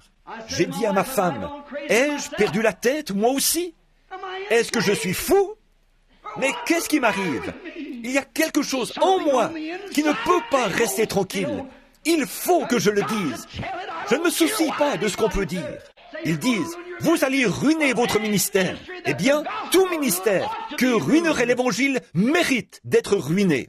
Que Dieu nous donne le courage de prendre position pour la vérité et l'audace pour dire la vérité à ce sujet. C'est un péché, c'est une honte.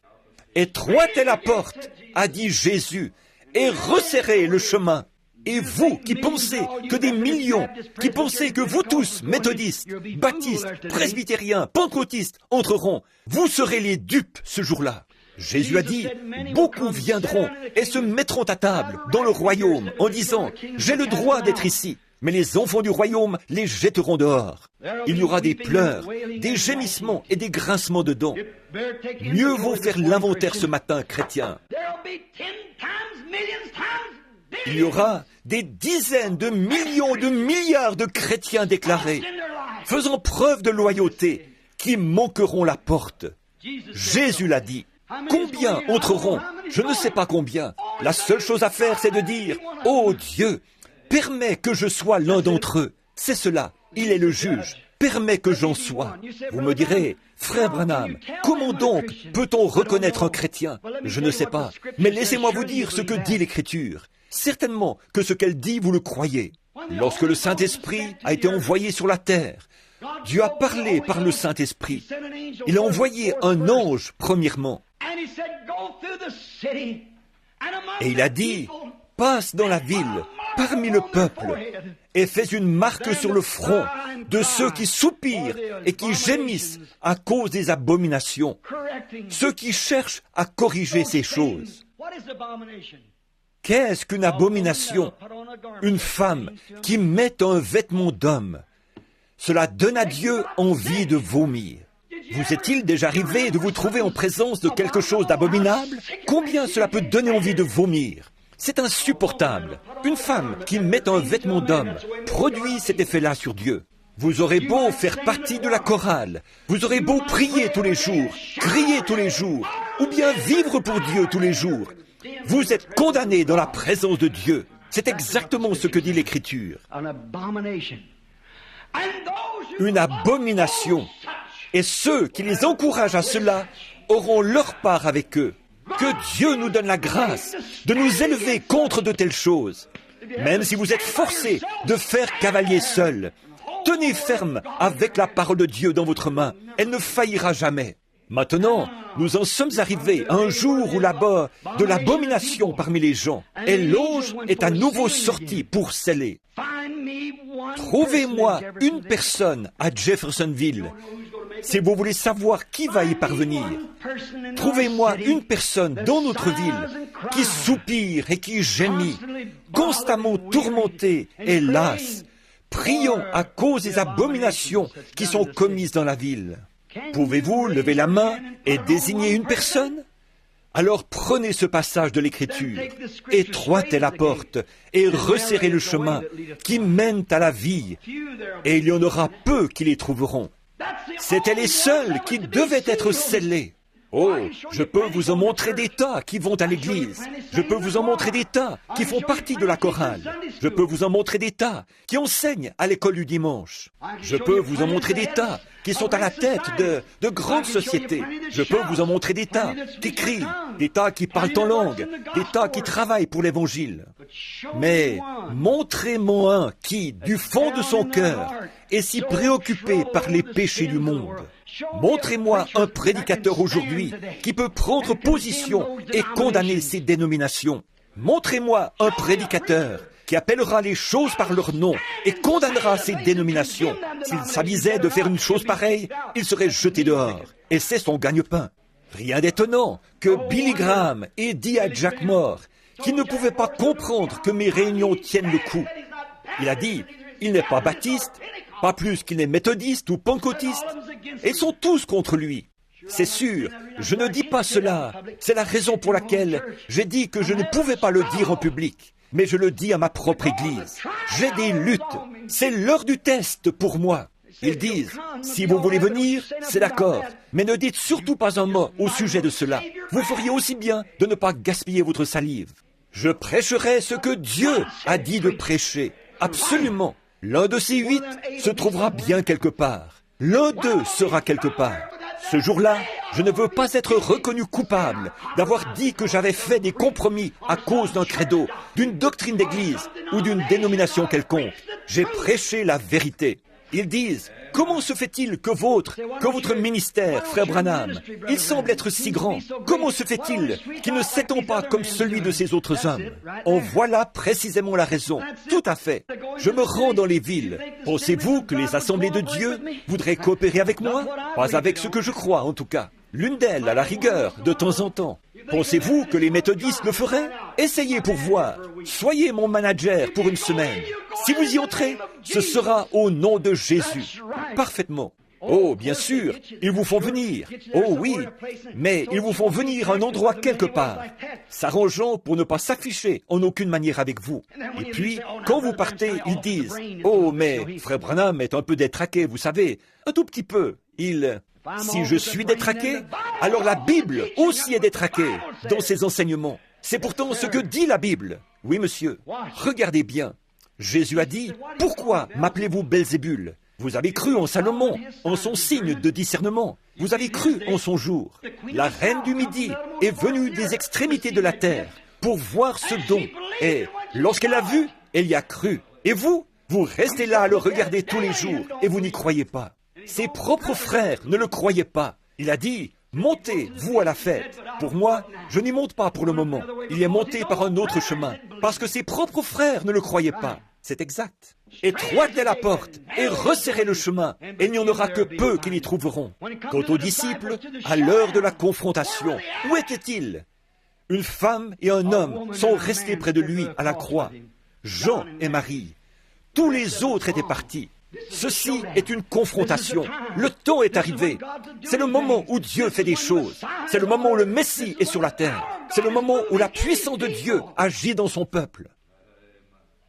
Et on les traite d'exaltés, de fous, d'aliénés et de choses semblables. Mais l'heure a sonné. Il y aura certainement de grandes désillusions au jugement. Oh, le contrebandier d'alcool, lui, il sait où il se retrouvera au jugement. Le coureur de taverne le sait aussi. La prostituée aussi sait où elle se retrouvera. Également, celui qui joue à l'argent sait où il se retrouvera. L'ivrogne aussi sait où il se retrouvera. Il ne sera pas désappointé. Mais ceux qui seront désappointés, ce sont ceux qui pensaient avoir raison. Quelle désillusion ce sera! Une fois arrivés là, ils diront, « Bien sûr, nous avons chassé des démons en ton nom. Nous sommes prédicateurs. Nous faisons partie de telle église. Nous avons fait de grands miracles. Oh, nous avons prêché. Mais j'ai été intendant dans l'église. J'ai été évêque. J'ai été ceci ou cela. Retirez-vous de moi, vous, ouvriers d'iniquité. Je ne vous ai jamais connu. » Et voilà, c'est là que sera la désillusion. Il a dit, les enfants de leurs enfants viendront se mettre à table dans le royaume, disant, nous avons le droit d'être ici. Et ils seront jetés dans les ténèbres du dehors, où il y aura des pleurs, des gémissements et des grincements de dents. Étroite est la porte, resserrez le chemin qui mène à la vie. Il y en aura peu qui l'y trouveront. Et vous, mes bien-aimés, ce matin, écoutez bien. Ce n'est pas moi qui ai inventé ceci. Je suis chargé de le dire. Ma responsabilité s'arrête là. Même si jamais de ma vie, je ne prêche un autre sermon. Cela est la vérité. Il y aura juste un petit nombre de personnes qui seront sauvées. Souvenez-vous simplement de cela. Juste un très petit nombre. Soyez l'un d'entre eux. Qui sont-ils, frère Branham? Je ne sais pas. Personne d'autre ne le sait. Nous travaillons à notre salut avec crainte et tremblement. Mais alignez-vous sur Dieu. Si votre cœur ne bat pas à l'unisson avec cette Bible, alors il y a quelque chose qui ne va pas. Il y a quelque chose qui ne va pas. Peu importe ce que dit votre Église, vous ne pouvez pas entrer en vous basant là-dessus. Vous devez entrer en vous basant sur ce que Dieu a dit. Voici le livre d'après lequel vous serez jugés, la Bible. Ne vous en écartez pas. Oh, dites-vous, eh bien, j'ai été baptisé au nom du Seigneur Jésus. C'est correct, c'est ce que dit la Bible. Mais si la vie ne suit pas, cela ne vous a pas servi à grand-chose d'être baptisé. Vous dites, oh, j'ai reçu le Saint-Esprit. C'est bien, c'est ce que vous aviez à faire. Mais s'il n'y a pas de vie à l'intérieur, souvenez-vous de ceci, la mauvaise herbe reçoit la même puissance que celle qui tombe sur le blé pour le faire pousser. Cette même puissance fait pousser des cris de joie à la mauvaise herbe également. Cette petite mauvaise herbe se redressera, tout aussi heureuse que le blé. C'est exact. Elle vit de la même vie. Et un pécheur peut rester dans la présence de Dieu, crier victoire et vivre comme un chrétien. Mais s'il n'y a pas quelque chose de différent dans le cœur, il pourrait avoir la même puissance pour chasser les mauvais esprits. Jésus l'a dit, il pourrait prêcher l'évangile tout aussi bien que n'importe quel autre prédicateur. C'est exactement ce que Jésus a dit. La Bible l'enseigne. Oui, monsieur, quand je parlerai la langue des hommes et des anges, quand je livrerai mon corps pour être brûlé comme sacrifice, quand je donnerai tous mes biens pour la nourriture des pauvres, quand j'aurai la foi jusqu'à transporter des montagnes, quand je ferai toutes ces choses, quand je prêcherai en son nom, quand je chasserai des démons en son nom, il a dit, je ne suis rien. C'est donc qu'il pourrait le faire, et rien. Vous saisissez? Alors, ce qu'il faut, c'est que du fond du cœur, vous soyez un chrétien, et que vous entriez par la porte étroite. Car spacieux est le chemin qui mène à la perdition. Et il y en aura des millions de cette génération de croyants qui entreront par là, parce qu'étroite est la porte et resserrez le chemin. Il n'y a que vous et Christ seul. Resserré est le chemin qui mène à la vie, et il n'y en aura que peu qui le trouveront. Ça, ce sont les paroles de notre Seigneur. Oh là là! Qu'était-il en train de faire? Il se tenait là, discernant leurs pensées. Quelqu'un a dit, c'est Belzébul. Mais comment peut-il être Dieu? Il est un homme. D'où lui vient cette sagesse? Disait-on dans sa propre ville. Quand on entre dans cette ville-ci, c'est comme si... Je ne dis pas cela pour vous, vous êtes des chrétiens, vous m'aimez. Mais quand vous entrez dans cette ville-ci, c'est comme si la puissance de Satan vous terrassait. Cet endroit est condamné, cette ville est condamnée. Qu'a dit Billy Graham lorsqu'il est entré dans Louisville? Il a dit que c'était l'endroit le plus rempli de puissance démoniaque qu'il ait jamais vu de sa vie. Cela a paru dans le journal. Il a dit, on peut littéralement sentir l'oppression du diable. Pour sûr que je peux la sentir.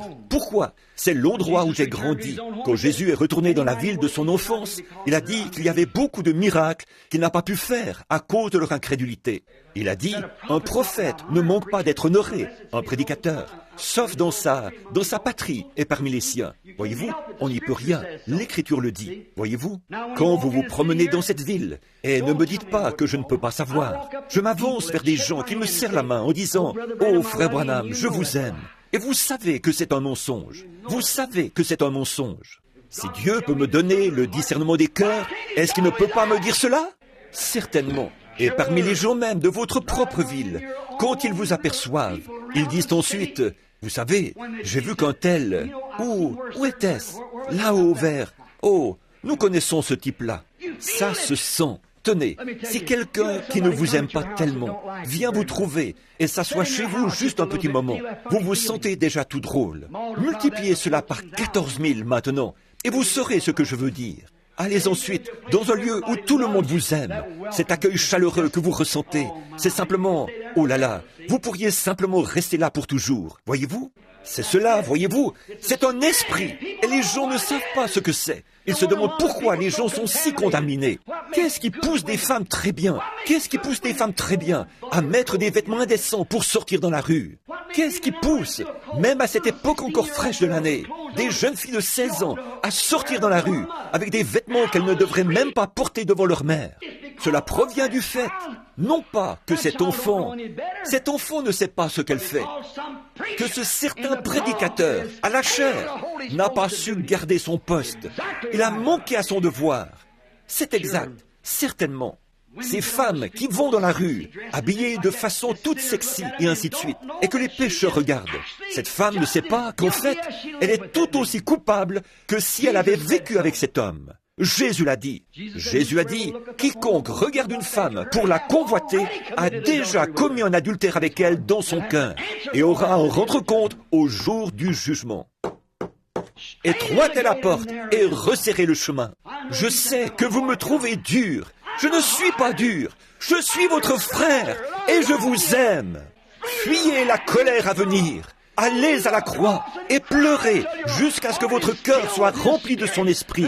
Cela vous fera tourner le dos à toutes les choses de ce monde et marcher pieusement devant sa face, votre cœur brûlant d'amour pour lui.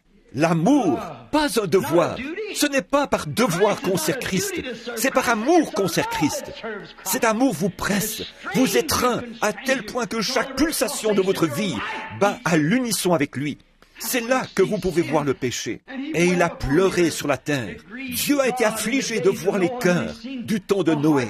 Et Jésus s'est assis sur la montagne. Il a dit, « Jérusalem, Jérusalem, combien de fois ai-je voulu vous rassembler? Mais votre heure est venue, et votre maison vous sera laissée déserte. Il en sera de même à la venue du Fils de Dieu. » Le cœur du véritable croyant est brisé. Il voit qu'en ce moment un réveil devrait balayer le pays. Comment est-ce possible? Par l'entremise d'une bande d'illégitimes. Comment est-ce possible? Alors qu'ils sont condamnés au départ. Le royaume de Dieu est semblable à un homme qui a jeté un filet dans la mer. Et quand il l'a ramené, il contenait des tortues marines, des tortues d'eau douce, des serpents, des grenouilles, quelques poissons. Ce n'était pas à lui de décider lesquels. Il a simplement tiré le filet sur la rive. C'est ce que fait l'Évangile. C'est ce que nous faisons. Billy Graham, Oral Roberts, moi-même et tous les autres prédicateurs de l'Évangile. Nous jetons le filet et le ramenons. Les voilà, Seigneur. Mais qu'est-ce que nous faisons chaque fois? Nous découvrons qu'avant même que vous puissiez vous occuper d'eux, ils sont déjà retournés tout droit à l'étang. Comment se l'expliquer? C'était une tortue marine pour commencer. Cela ne l'a pas changé de se faire prendre dans le filet de l'Évangile. C'était une tortue marine au départ. Ou c'était une tortue d'eau douce au départ. C'était un serpent au départ. C'était un hypocrite avant même qu'il mette les pieds à l'église. Il n'avait même pas le désir de cesser de boire, de parier, de fumer, de mentir ou de voler. Il est entré simplement parce qu'il avait peur de l'enfer. Vous en devenez un meilleur candidat lorsque vous faites cela. C'est vrai. Étroitez la porte et resserrez le chemin, et il y en aura peu qui les trouveront. Prions. Seigneur, oh, sonde-moi, Seigneur. Juge-moi à l'instant même, Seigneur. Ne permets pas que je doive comparaître en jugement devant toi après avoir prêché de cette manière. Oh, s'il y avait quelque chose d'impur en moi, Seigneur, enlève-le s'il te plaît. Nous voyons que nous vivons dans un jour où les hommes et les femmes sont en train de devenir si empesés.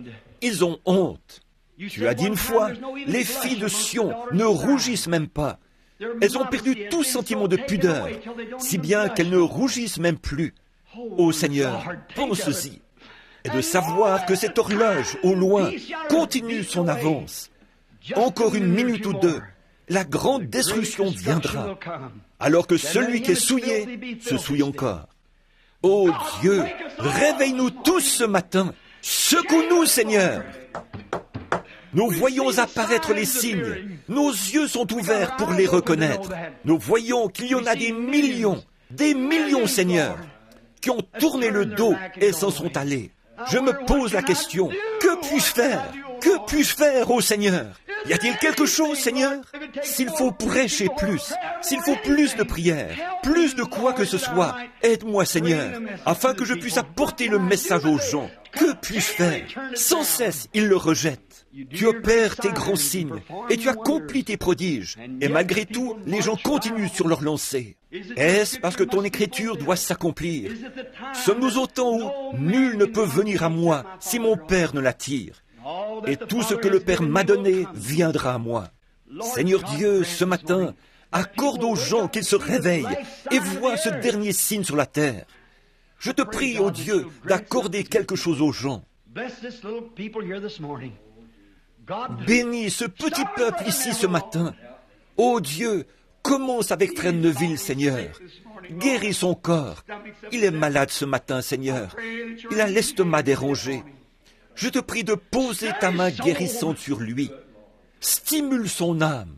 Ô Dieu, visite cette congrégation. Il y a des hommes et des femmes assis ici que je ne reverrai peut-être plus avant le jour du jugement, où je devrais rendre des comptes. Mais j'ai lu ta parole.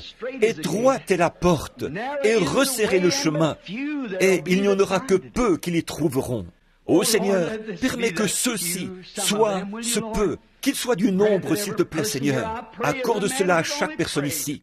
Je prie comme seul un homme peut prier. Seigneur, ces gens feraient n'importe quoi pour moi, pour m'aider. Si j'avais faim, ils me donneraient à manger. Si j'avais besoin d'un complet, ils l'achèteraient. Ils iraient ensemble m'acheter une voiture pour prêcher l'Évangile. Ils feraient n'importe quoi dans ce sens. Ô Père, sonde leur âme ce matin, s'il te plaît, et puisse-t-il s'examiner devant toi. Je ne sais pas, mais j'ai confiance que chacun d'eux fait partie des élus. Et inclus-moi aussi, Seigneur. Et s'il y avait en moi quelque chose, une raison qui m'empêche d'y être, Seigneur, révèle-le-moi simplement, et je me mettrai en règle tout de suite. Seigneur, je veux être sûr que ce matin-là, je n'aurai pas d'ennui à la rivière. Je veux entrer ce jour-là, et je ne sais pas quand ce sera, peut-être aujourd'hui. Ainsi, aide-moi à savoir, aide ces gens à savoir. Et puis de voir nos cœurs dans l'indifférence. Oh, nous aimons bien écouter un bon message, à la radio ou aller à l'église. Nous apprécions un bon message. Cela ne nous gêne pas de parler de Jésus quelque part. Mais Seigneur, le péché est-il un tel fardeau pour nous que nous en avons les larmes aux yeux, soupirant et gémissant, et nous élevons contre cela, contre toutes ces abominations qui sont commises dans la ville. Seigneur, que l'ange de Dieu puisse voir cela et mettre une marque sur nous. Accorde-le, Seigneur. Viens maintenant, Seigneur Jésus, préparer nos cœurs et donne-nous les véritables signes de ta présence au milieu de nous, afin que nous puissions reconnaître que nous sommes en train de recevoir le dernier signe avant la fin de cette génération. Et nous voyons l'illégitimité sous forme d'hommes de cette nation qui ont des enfants avec les femmes d'autres hommes et des fillettes qui courent les rues et qui par centaines sont renvoyées des écoles chaque année et des adolescentes qui deviennent mères. Il n'y a aucun respect. Et les femmes qui sont en train de s'empoisonner à fumer et à boire. Et la télévision et le reste qui est en train de corrompre les enfants. Ô Seigneur, combien de temps cela peut-il durer? Et toi, un Dieu saint. Ô Père, j'ai le sentiment étrange aujourd'hui que quelque chose doit être fait rapidement, Seigneur.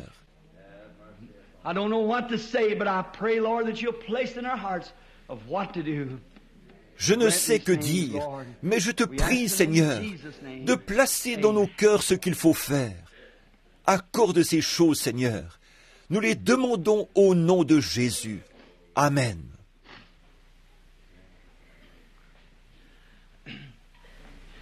L'heure est proche. Toute personne sensée, réfléchie, sait que quelque chose est sur le point d'arriver. Il n'y a pas une personne dans ce bâtiment, jouissant de toutes ses facultés mentales, qui ne sache que ce monde ne peut subsister dans ces conditions. Nous ne pouvons subsister ainsi, mes amis. Il n'y a pas une seule chose, en tant que votre pasteur et votre frère, il n'y a pas une seule chose vers laquelle je puisse vous guider ce matin, si ce n'est Jésus-Christ. Il n'y a rien d'autre. Pensez simplement aux choses qui ont été prophétisées comme devant arriver avant l'enlèvement. Tout ce que je connais est déjà accompli. Vous dites, et la marque de la bête? Ça, c'est pour la tribulation. L'Église sera partie à ce moment-là. Il n'y aura pas lieu de leur mettre une marque. Ils seront déjà partis, voyez-vous? Le marquage est en train de se faire. Le marquage sert à montrer clairement. C'est une marque. Réfugiez-vous auprès de Dieu. Réfugiez-vous auprès de lui sans tarder. Je me demande ce matin, tandis que nous sommes ici à attendre un instant, et je me sens comme vous. Je sais ce que vous ressentez, alors que chacun de vous s'applique à penser, « Oh Dieu, sonde-moi !» Je ressens la même chose. Je suis conscient que de tels messages, mes amis, ne sont pas populaires auprès des gens. Vous les condamnez et vous les abaissez. Quelqu'un doit le faire. J'aurais peut-être souhaité que ce soit quelqu'un d'autre. Mais si c'est à moi qu'il incombe de le faire, si je dois faire la femme de ménage, alors laissez-moi frotter. David a dit, je préfère être un paillasson dans la maison de Dieu, plutôt que d'habiter sous les tentes avec le péché. C'est juste, ce que Dieu veut que vous fassiez, faites-le, peu importe ce que c'est. N'ayez point honte. S'il y a, et souvenez-vous, je sais que c'est une grande chose à dire. Vous me direz, frère Branham, prétendez-vous que seulement 8 âmes seront sauvées? Je ne sais pas combien seront sauvées. Je ne pourrai pas vous le dire, mais je dirai une chose. Il y en aura si peu en un jour comme aujourd'hui. Vous n'avez qu'à penser à combien ont été sauvés en son jour à lui. Songez au temps de Noé et au temps de Lot et de tout cela. Il a dit, il en sera de même à la venue du Fils de l'homme, parce qu'étroite est la porte et resserrez le chemin. Vous voyez, vous entrez tout seul avec lui. C'est tout, voyez-vous. Et il n'y en aura que peu qui les trouveront. Combien croient que c'est la vérité de l'Évangile? Jésus-Christ l'a dit, il y en aura peu qui les trouveront. Juste un tout petit nombre. Soyez l'un de ceux-là. Je sais que c'est difficile à accepter, que c'est pénible. Et combien cela m'est aussi pénible de le dire, à cause de l'amour humain que je ressens pour vous. Mais l'amour de Dieu me contraint à vous le dire. Or, ce même Saint-Esprit qui a agi au jour d'Abraham, qui a agi au jour de Christ, a promis d'être ici pour faire la même chose. Il est ici. Maintenant, si je vous ai dit la vérité, Dieu a une obligation vis-à-vis de cette vérité. Si je ne tiens pas parole, je ne suis pas un homme de parole. Si vous ne tenez pas parole, vous n'êtes pas un homme de parole. Maintenant, il se pourrait que je vous promette quelque chose et que je ne puisse pas le faire. Mais je viendrai vous le dire. Si je vous dois quelque chose et que je me cache, je suis un hypocrite. Si je viens vous dire, j'ai une dette envers vous et je ne peux pas vous payer, mais je ferai de mon mieux, alors vous me pardonnerez et vous m'aiderez. Vous voyez, nous sommes tous redevables à Dieu. Nous lui devons nos vies. Soyons honnêtes à ce sujet. N'ayez pas peur de dire, ne dites pas, eh bien, écoutez, moi, je suis presbytérien, je suis méthodiste, je suis pentecôtiste, je suis de l'Église de Dieu, je suis nazaréen, je suis pèlerin de la sainteté. Ne raisonnez pas comme ça. Il y en aura des millions de ceux-là en enfer. Soyez un chrétien en Christ. Combien sont prêts à dire, frère Branham, souvenez-vous de moi en prière maintenant, je veux l'élever. Que Dieu vous bénisse. Seigneur, tu vois leurs mains. C'est maintenant l'heure. Le glorieux Saint-Esprit a amené le silence dans ce bâtiment ce matin. Je sens ta présence. Je sais que tu es ici pour honorer ta parole. Moi, l'Éternel, j'ai planté, et je l'arroserai jour et nuit, de peur qu'on ne l'arrache de ma main. Tu as envoyé ta parole dans un but, et elle devra l'atteindre, Seigneur. L'Écriture dit que tu es le même hier, aujourd'hui et pour toujours. Ils n'arrivaient pas à croire, les gens de ton temps n'arrivaient pas à croire que le Saint-Esprit était en toi. Et tu te faisais Dieu, toi qui étais un homme.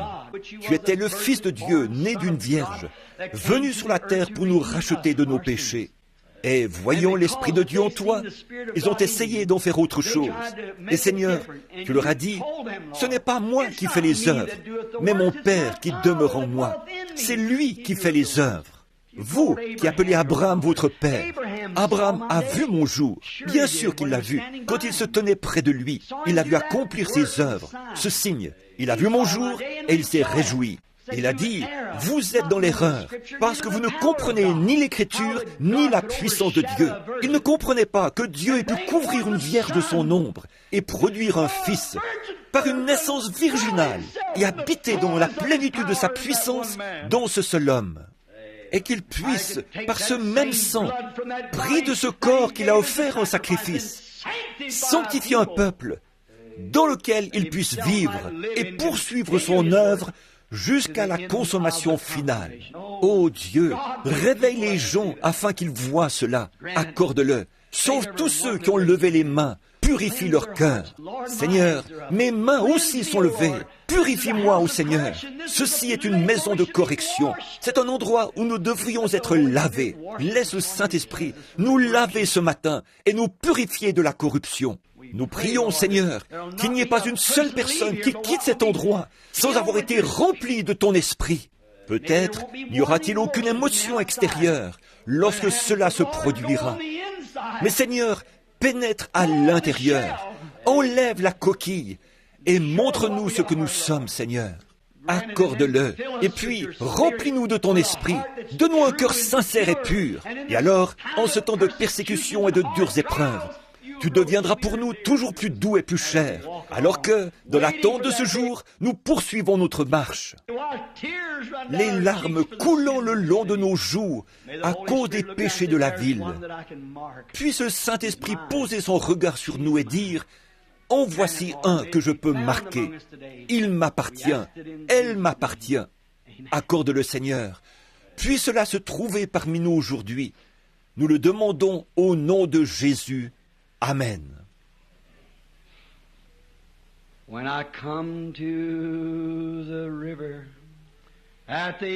Lorsque, à la tombée du jour, j'arriverai à la rivière et que les vents de tristesse auront soufflé pour la dernière fois,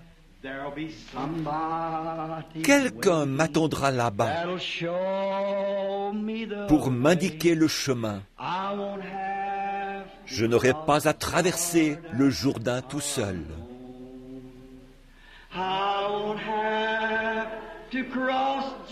Je n'aurai pas à traverser le Jourdain tout seul.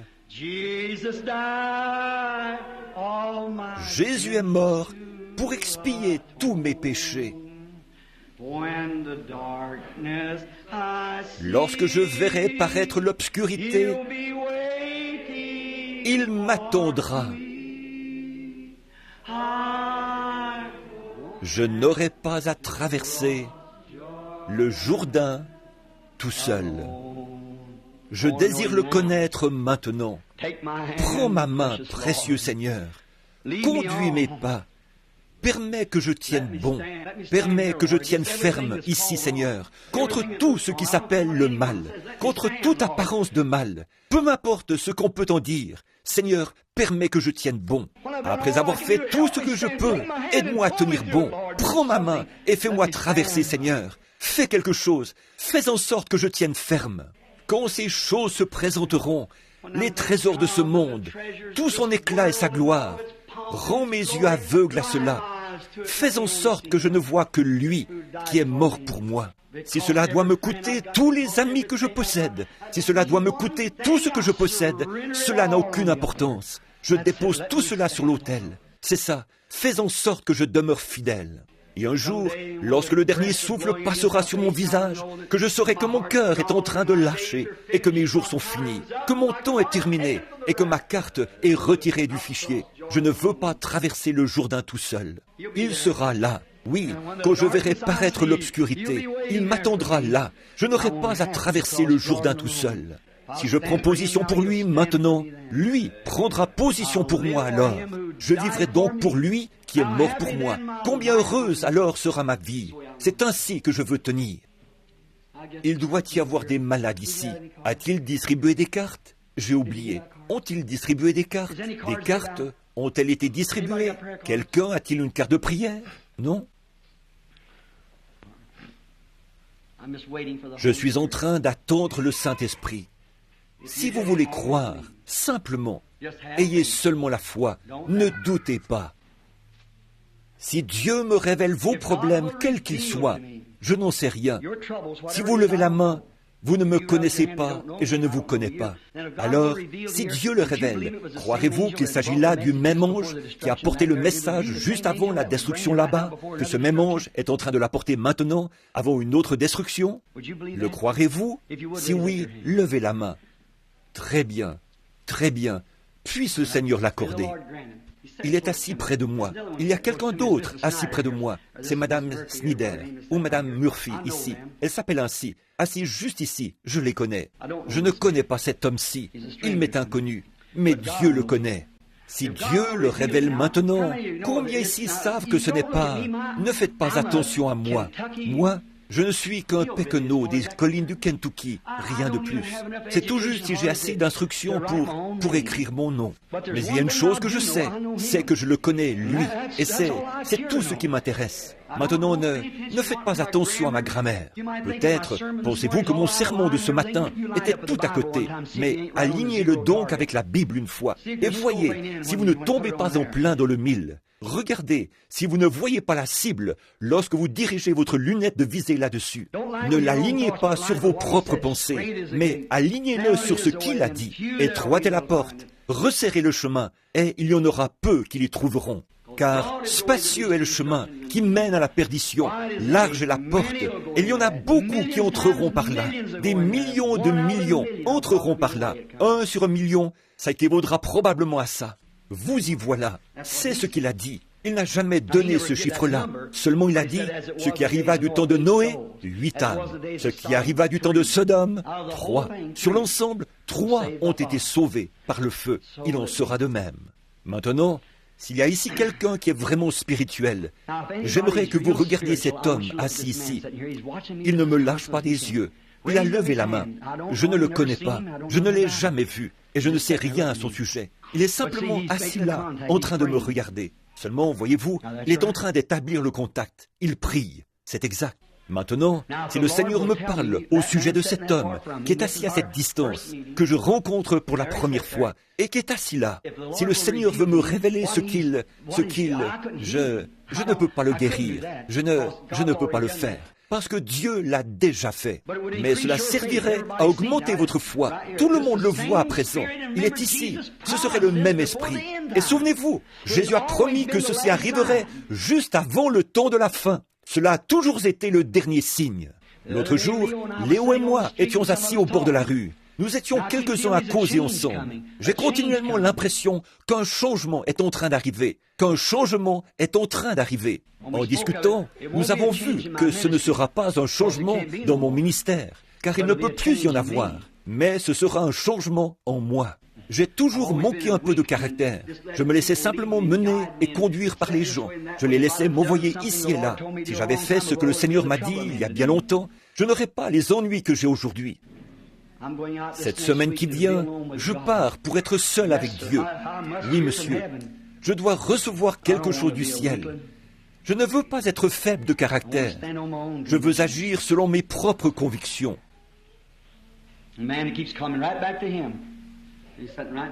Cet homme, cela revient toujours vers lui, parce que cet homme-là croit. Il croit vraiment. J'ai beau regarder partout dans l'auditoire, cela revient constamment sur cet homme.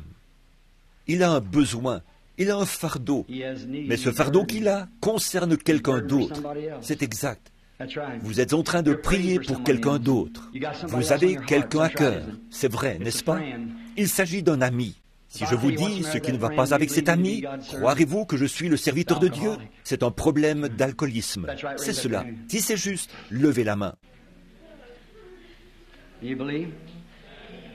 Croyez-vous? Quelqu'un de ce côté-ci a levé la main. Une femme. Quelqu'un. Oui.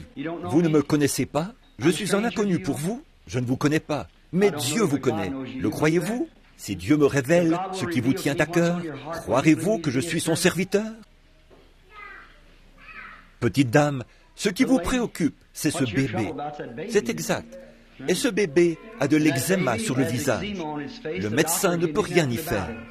Vous êtes étranger ici, vous et votre bien-aimé assis là. Croyez-vous que Dieu peut me dire qui vous êtes et d'où vous venez? Vous le croyez? Accepterez-vous la guérison du bébé s'il le fait? Très bien. Vous pouvez rentrer à Somerset, au Kentucky, d'où vous venez. Croyez qu'il s'en remettra et l'eczéma quittera le bébé. Si vous pouvez le croire. Lorsque j'ai mentionné ce mot, quelqu'un qui vient de Somerset, au Kentucky, et qui est atteint d'une maladie de cœur, était debout, dans le hall là derrière, en train de prier. Croyez-vous que Dieu le rétablira? Si vous le croyez de tout votre cœur, si vous croyez que Dieu guérira et redonnera la santé. Ici, je crois que j'ai vu une main se lever de ce côté-ci, celle d'une dame. Oui, j'ai vu votre main. Vous suis-je inconnu, madame? Je ne vous connais pas. Nous ne nous sommes jamais rencontrés. Croyez-vous que je suis son serviteur? Vous le croyez? Vous avez un fardeau sur votre cœur, ou quelque chose. Si Dieu me révèle ce que c'est, croirez-vous qu'il s'agit là du même esprit que celui qui était en Christ? Votre mari, qui est assis là, le croira-t-il aussi? Le croirez-vous aussi? C'est au sujet de votre petite fille, assise à côté de vous. C'est exact, elle a le cancer. Mais croyez-vous que Dieu la guérira? Si oui, levez la main. Très bien, posez votre main sur l'enfant. Seigneur Jésus, en présence de ton esprit, je condamne le démon qui est en train de tuer cet enfant. Je place par la foi le sang de Jésus-Christ entre ce tueur et l'enfant. Qu'elle vive. Amen. Ayez foi en Dieu. Ne doutez pas. Si tu peux croire, tout est possible. Si vous pouvez croire, tout est possible. Exactement. Quelqu'un d'autre, à l'arrière, a levé la main, quelque part. Vous, la dame, là au bout. Croyez-vous que je suis le serviteur de Dieu? Je ne vous connais pas. Vous ne me connaissez pas. Croyez-vous que Dieu peut me révéler quel est votre problème? Accepterez-vous alors Jésus comme votre guérisseur ou comme celui qui pourvoit, selon le cas? Vous le croirez alors? Très bien. C'est cette dépression nerveuse que vous avez eue. Voilà ce que c'était. Si c'est exact, levez-vous. Si c'est exact, simplement pour que les gens voient que c'est la vérité. Très bien. Cela vous quittera maintenant. Vous pouvez rentrer chez vous, être en bonne santé. Dieu vous bénisse. Vous êtes aussi du Kentucky, c'est juste. La dame assise à côté de vous est du Kentucky également. Oui, aussi. Je ne vous connais pas, n'est-ce pas? Mais je peux vous dire qu'il y a quelque chose qui ne va pas en vous. Si je peux vous dire ce qui ne va pas en vous, accepterez-vous Christ comme votre guérisseur? C'est votre hanche. Si c'est exact, levez la main. Levez-la bien haut pour que les gens puissent voir. Très bien. Rentrez chez vous maintenant. Cela vous quittera. Votre foi vous guérit.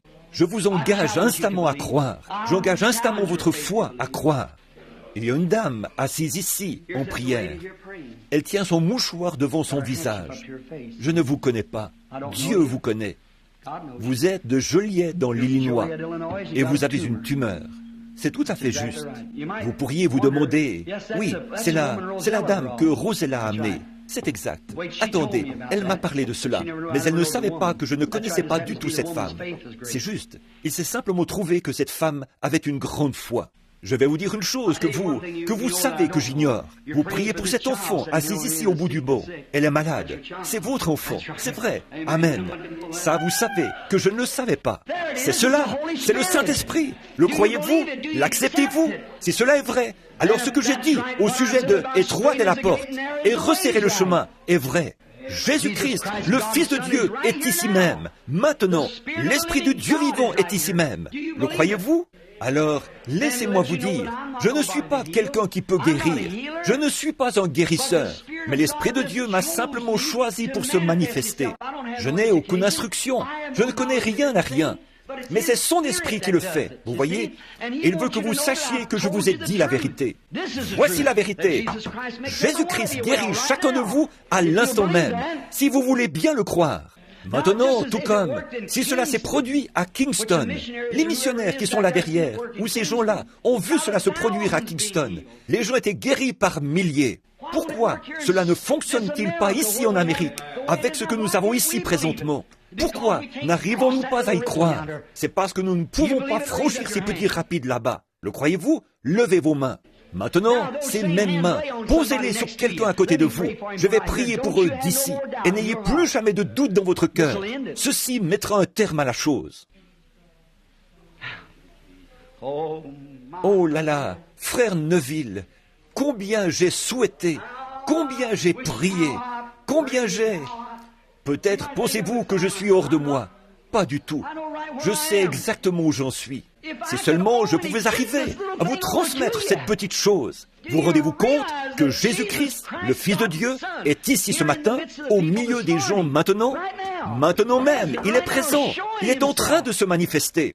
Mais direz-vous, frère Branham, c'est vous qui avez dit cela. Comment ai-je fait pour le dire? Je ne vous connais pas. Voilà une autre femme qui a la tuberculose. Vous êtes guérie, sœur. Dieu vous bénisse. Je vous demande pardon. Vous étiez en train de prier pour une femme atteinte de tuberculose, car c'est une femme aux cheveux gris. Très bien, croyez-le. C'est ça, il est ici. C'est sa présence. Or, voici ce qu'il a dit. Ces signes accompagneront ceux qui auront cru. Ils imposeront les mains aux malades, et les malades seront guéris. Comment peut-il mentir? Voyez-vous, il a fait sa part. J'ai fait la mienne. Maintenant, c'est à vous d'agir. Maintenant, c'est à vous de croire. Je suis en train de regarder une petite femme assise à l'arrière elle a beaucoup de foi. Elle et son mari viennent de se donner récemment au Seigneur. Elle était assise à la réunion avec une hernie. Le médecin avait déjà décidé de l'opérer pour cela et elle était sur le point d'accoucher. Le médecin avait l'intention de l'opérer par la suite, mais son bébé est né et ils ne peuvent plus trouver de hernie. Elle a disparu. Voyez-vous, pourquoi? Elle était simplement assise, elle n'est même pas montée sur l'estrade. Elle est simplement restée assise là et a cru. N'est-ce pas vrai, Madame Green? Je crois que c'est elle. À l'arrière, c'est juste. Voyez-vous sa main? Le docteur ne peut même pas trouver la hernie. Elle a complètement disparu. Pourquoi? Elle l'a cru. Elle a fait ce pas. Elle a dit, c'est juste. Maintenant, vous faites de même. Et toutes vos afflictions devront vous quitter. Si Dieu peut envoyer quelque chose dans le corps humain, à ce fantôme, cette morsure de serpent qui était dans le pied de cet homme, en train de l'empoisonner pour le tuer, s'il peut l'arrêter et le tuer net, à combien plus forte raison peut-il tuer les maladies de votre corps? C'est que cet homme-là était dans la détresse et devait obtenir du secours. C'est aussi votre cas. Si vous n'en obtenez pas, c'est la mort. Maintenant, gardez vos mains les uns sur les autres. Ne priez pas pour vous-même. Priez pour la personne à côté de vous. C'est la façon chrétienne. Apprenez ceci. Apprenez ceci. Ce que vous faites aux autres, c'est à Christ que vous le faites. Quand vous êtes bon envers quelqu'un, vous êtes bon envers Christ. Si vous maltraitez quelqu'un, c'est Christ que vous maltraitez. Oh là là! Oh, si seulement je pouvais transmettre ceci, si seulement je pouvais faire voir aux gens ce que je vois, ce que je ressens, et ce qui, je le sais, est en train de se passer. Voyez-vous, combien Christ fait pression après ce message de ce matin pour pénétrer profondément dans le cœur des gens et créer quelque chose. Non pas une excitation, ni une émotion, cela vient avec, mais pour y créer une foi immortelle, qui ne cédera pas un pouce à l'ennemi. Maintenant, il entendra ma prière, il entendra la vôtre. Priez les uns pour les autres maintenant, tandis que je prie pour vous tous. Ô Seigneur, c'est un grand moment, un moment crucial, car nous sommes conscients qu'il décidera du passage de la mort à la vie pour bien des gens. Et je tremble dans ta présence, Seigneur Dieu, parce que je sais que je dois prier de tout mon cœur. Je me rends compte que, même s'il n'y a peut-être plus un seul malade au milieu de nous d'ici 5 minutes, chaque personne présente reconnaîtra que tu es ici. Les voici debout ce matin, Seigneur. Ces gens ont levé leurs mains, sachant que je ne les connaissais pas, que je ne savais rien à leur sujet. Mais ton esprit les connaît. Si tu connais le secret de leur cœur, à combien plus forte raison connais-tu leurs afflictions et leurs souffrances? Ainsi, Seigneur, qu'aujourd'hui et même maintenant, ton esprit touche leur corps malade. Accorde-le, Seigneur. Ils prient les uns pour les autres. Et je prie, Dieu bien-aimé, que le Saint-Esprit rende cela si réel pour eux qu'ils n'en douteront plus jamais. Il existe une autre maladie, Seigneur. Celle-là est beaucoup plus grave que la maladie physique. C'est une maladie spirituelle. Puisse chaque cœur être ouvert. Seigneur, comment est-il possible? Tu t'es tenu là, aux côtés d'Abraham, et as accompli exactement la même chose. Tu as dit à Sarah qui était derrière toi, nous déclare l'Écriture, lorsqu'elle a ri dans la tente, tu le lui as dit. Et Abraham a reconnu qu'il s'agissait là d'Élohim, le grand Dieu. Au bout de quelques minutes, tu avais disparu. Eh, Seigneur, Jésus s'est tenu là et a fait la même chose. Il a dit, vous appelez Abraham votre père, et vous dites encore connaître les Écritures. Vous êtes dans l'erreur, parce que vous ne connaissez ni les Écritures, ni la puissance de Dieu, et ils l'ont appelé Belzébul. Mais tu as promis que dans les derniers jours, tu répondrais ton esprit à nouveau. Le prophète a dit, vers le soir, la lumière paraîtra, et nous voici. Tandis que ce monde illégitime bascule par le poids du péché, comme un homme ivre qui rentre le soir chez lui d'un pas chancelant. Bientôt, il explosera. C'est à peine s'il en restera de la poussière volcanique. Et nous voyons le temps qui s'écoule inlassablement. Ô Dieu, enlève de nous tout doute. Fais-nous entrer dans ce cycle à l'instant. Viens, Esprit Saint, étends tes grandes ailes, plane maintenant au-dessus de ce petit auditoire et sature leur cœur de ta présence. Fais-leur savoir qu'ils sont dans la présence de Dieu, que c'est toi. Je suis l'Éternel qui guérit toutes tes maladies. Et puisse ta présence produire un tel effet sur leur cœur qu'ils repartent d'ici ce matin en croyant avec tout ce qui est en eux. Et puisse chaque personne malade et affligée être guérie. Car en tant que ton serviteur, je condamne chaque démon, je condamne la maladie, je condamne Satan. Tu as perdu et tu n'es rien d'autre qu'un bluffeur. Et nous te démasquons ce matin dans le nom de Jésus-Christ. Et en tant que son serviteur, prêchons sa parole et disons aux gens la vérité, c'est-à-dire de se mettre en règle et de s'aligner sur la parole de Dieu. Je te condamne, Satan, dans le nom de Jésus-Christ. Retire-toi de chacune de ces personnes, venues de près et de loin pour être guéries. Quitte cet auditoire et ces gens, je t'adjure par le Dieu vivant. Et la Bible dit, la prière fervente du juste a une grande efficace. Et beaucoup d'hommes justes ont posé leurs mains sur les malades, ici ce matin. Oh Satan, tu aimerais leur faire croire que c'est moi, alors tu leur retirerais la gloire qui leur revient. Mais c'est leur foi en Dieu aussi, ils croient à Dieu. Et tu devras bouger à cause de leur foi. Ainsi, mets-toi en route pour partir d'ici. Va-t'en dans les ténèbres du dehors, où se trouve ta demeure. Je te condamne dans le nom de Jésus-Christ, par l'autorité de la Bible de Dieu et de ma commission donnée par un ange. Maintenant, va-t'en dans le nom de Jésus-Christ et rends-leur la liberté. Amen. Croyez-vous de tout votre cœur que vous êtes guéris? Levez la main et dites, j'accepte maintenant Jésus-Christ comme mon guérisseur. Toutes les ombres ont disparu de moi. Je l'accepte maintenant dans la plénitude de sa puissance, dans la béatitude de sa présence. Je l'accepte.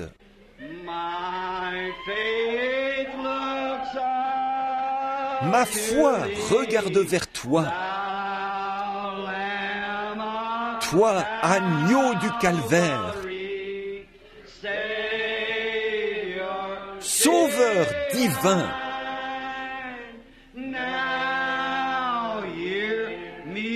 Écoute maintenant ma prière. Enlève tous mes péchés. Que je ne m'égare plus jamais loin de toi. Maintenant, levons nos mains vers lui avec beaucoup de douceur. Comme je marche dans le sombre labyrinthe de la vie et que les chagrins autour de moi se multiplient, toi, sois mon guide, ô Dieu. Ordonne que les ténèbres se changent en jour. Essuie les larmes de tristesse. Que je ne m'égare plus jamais loin de toi.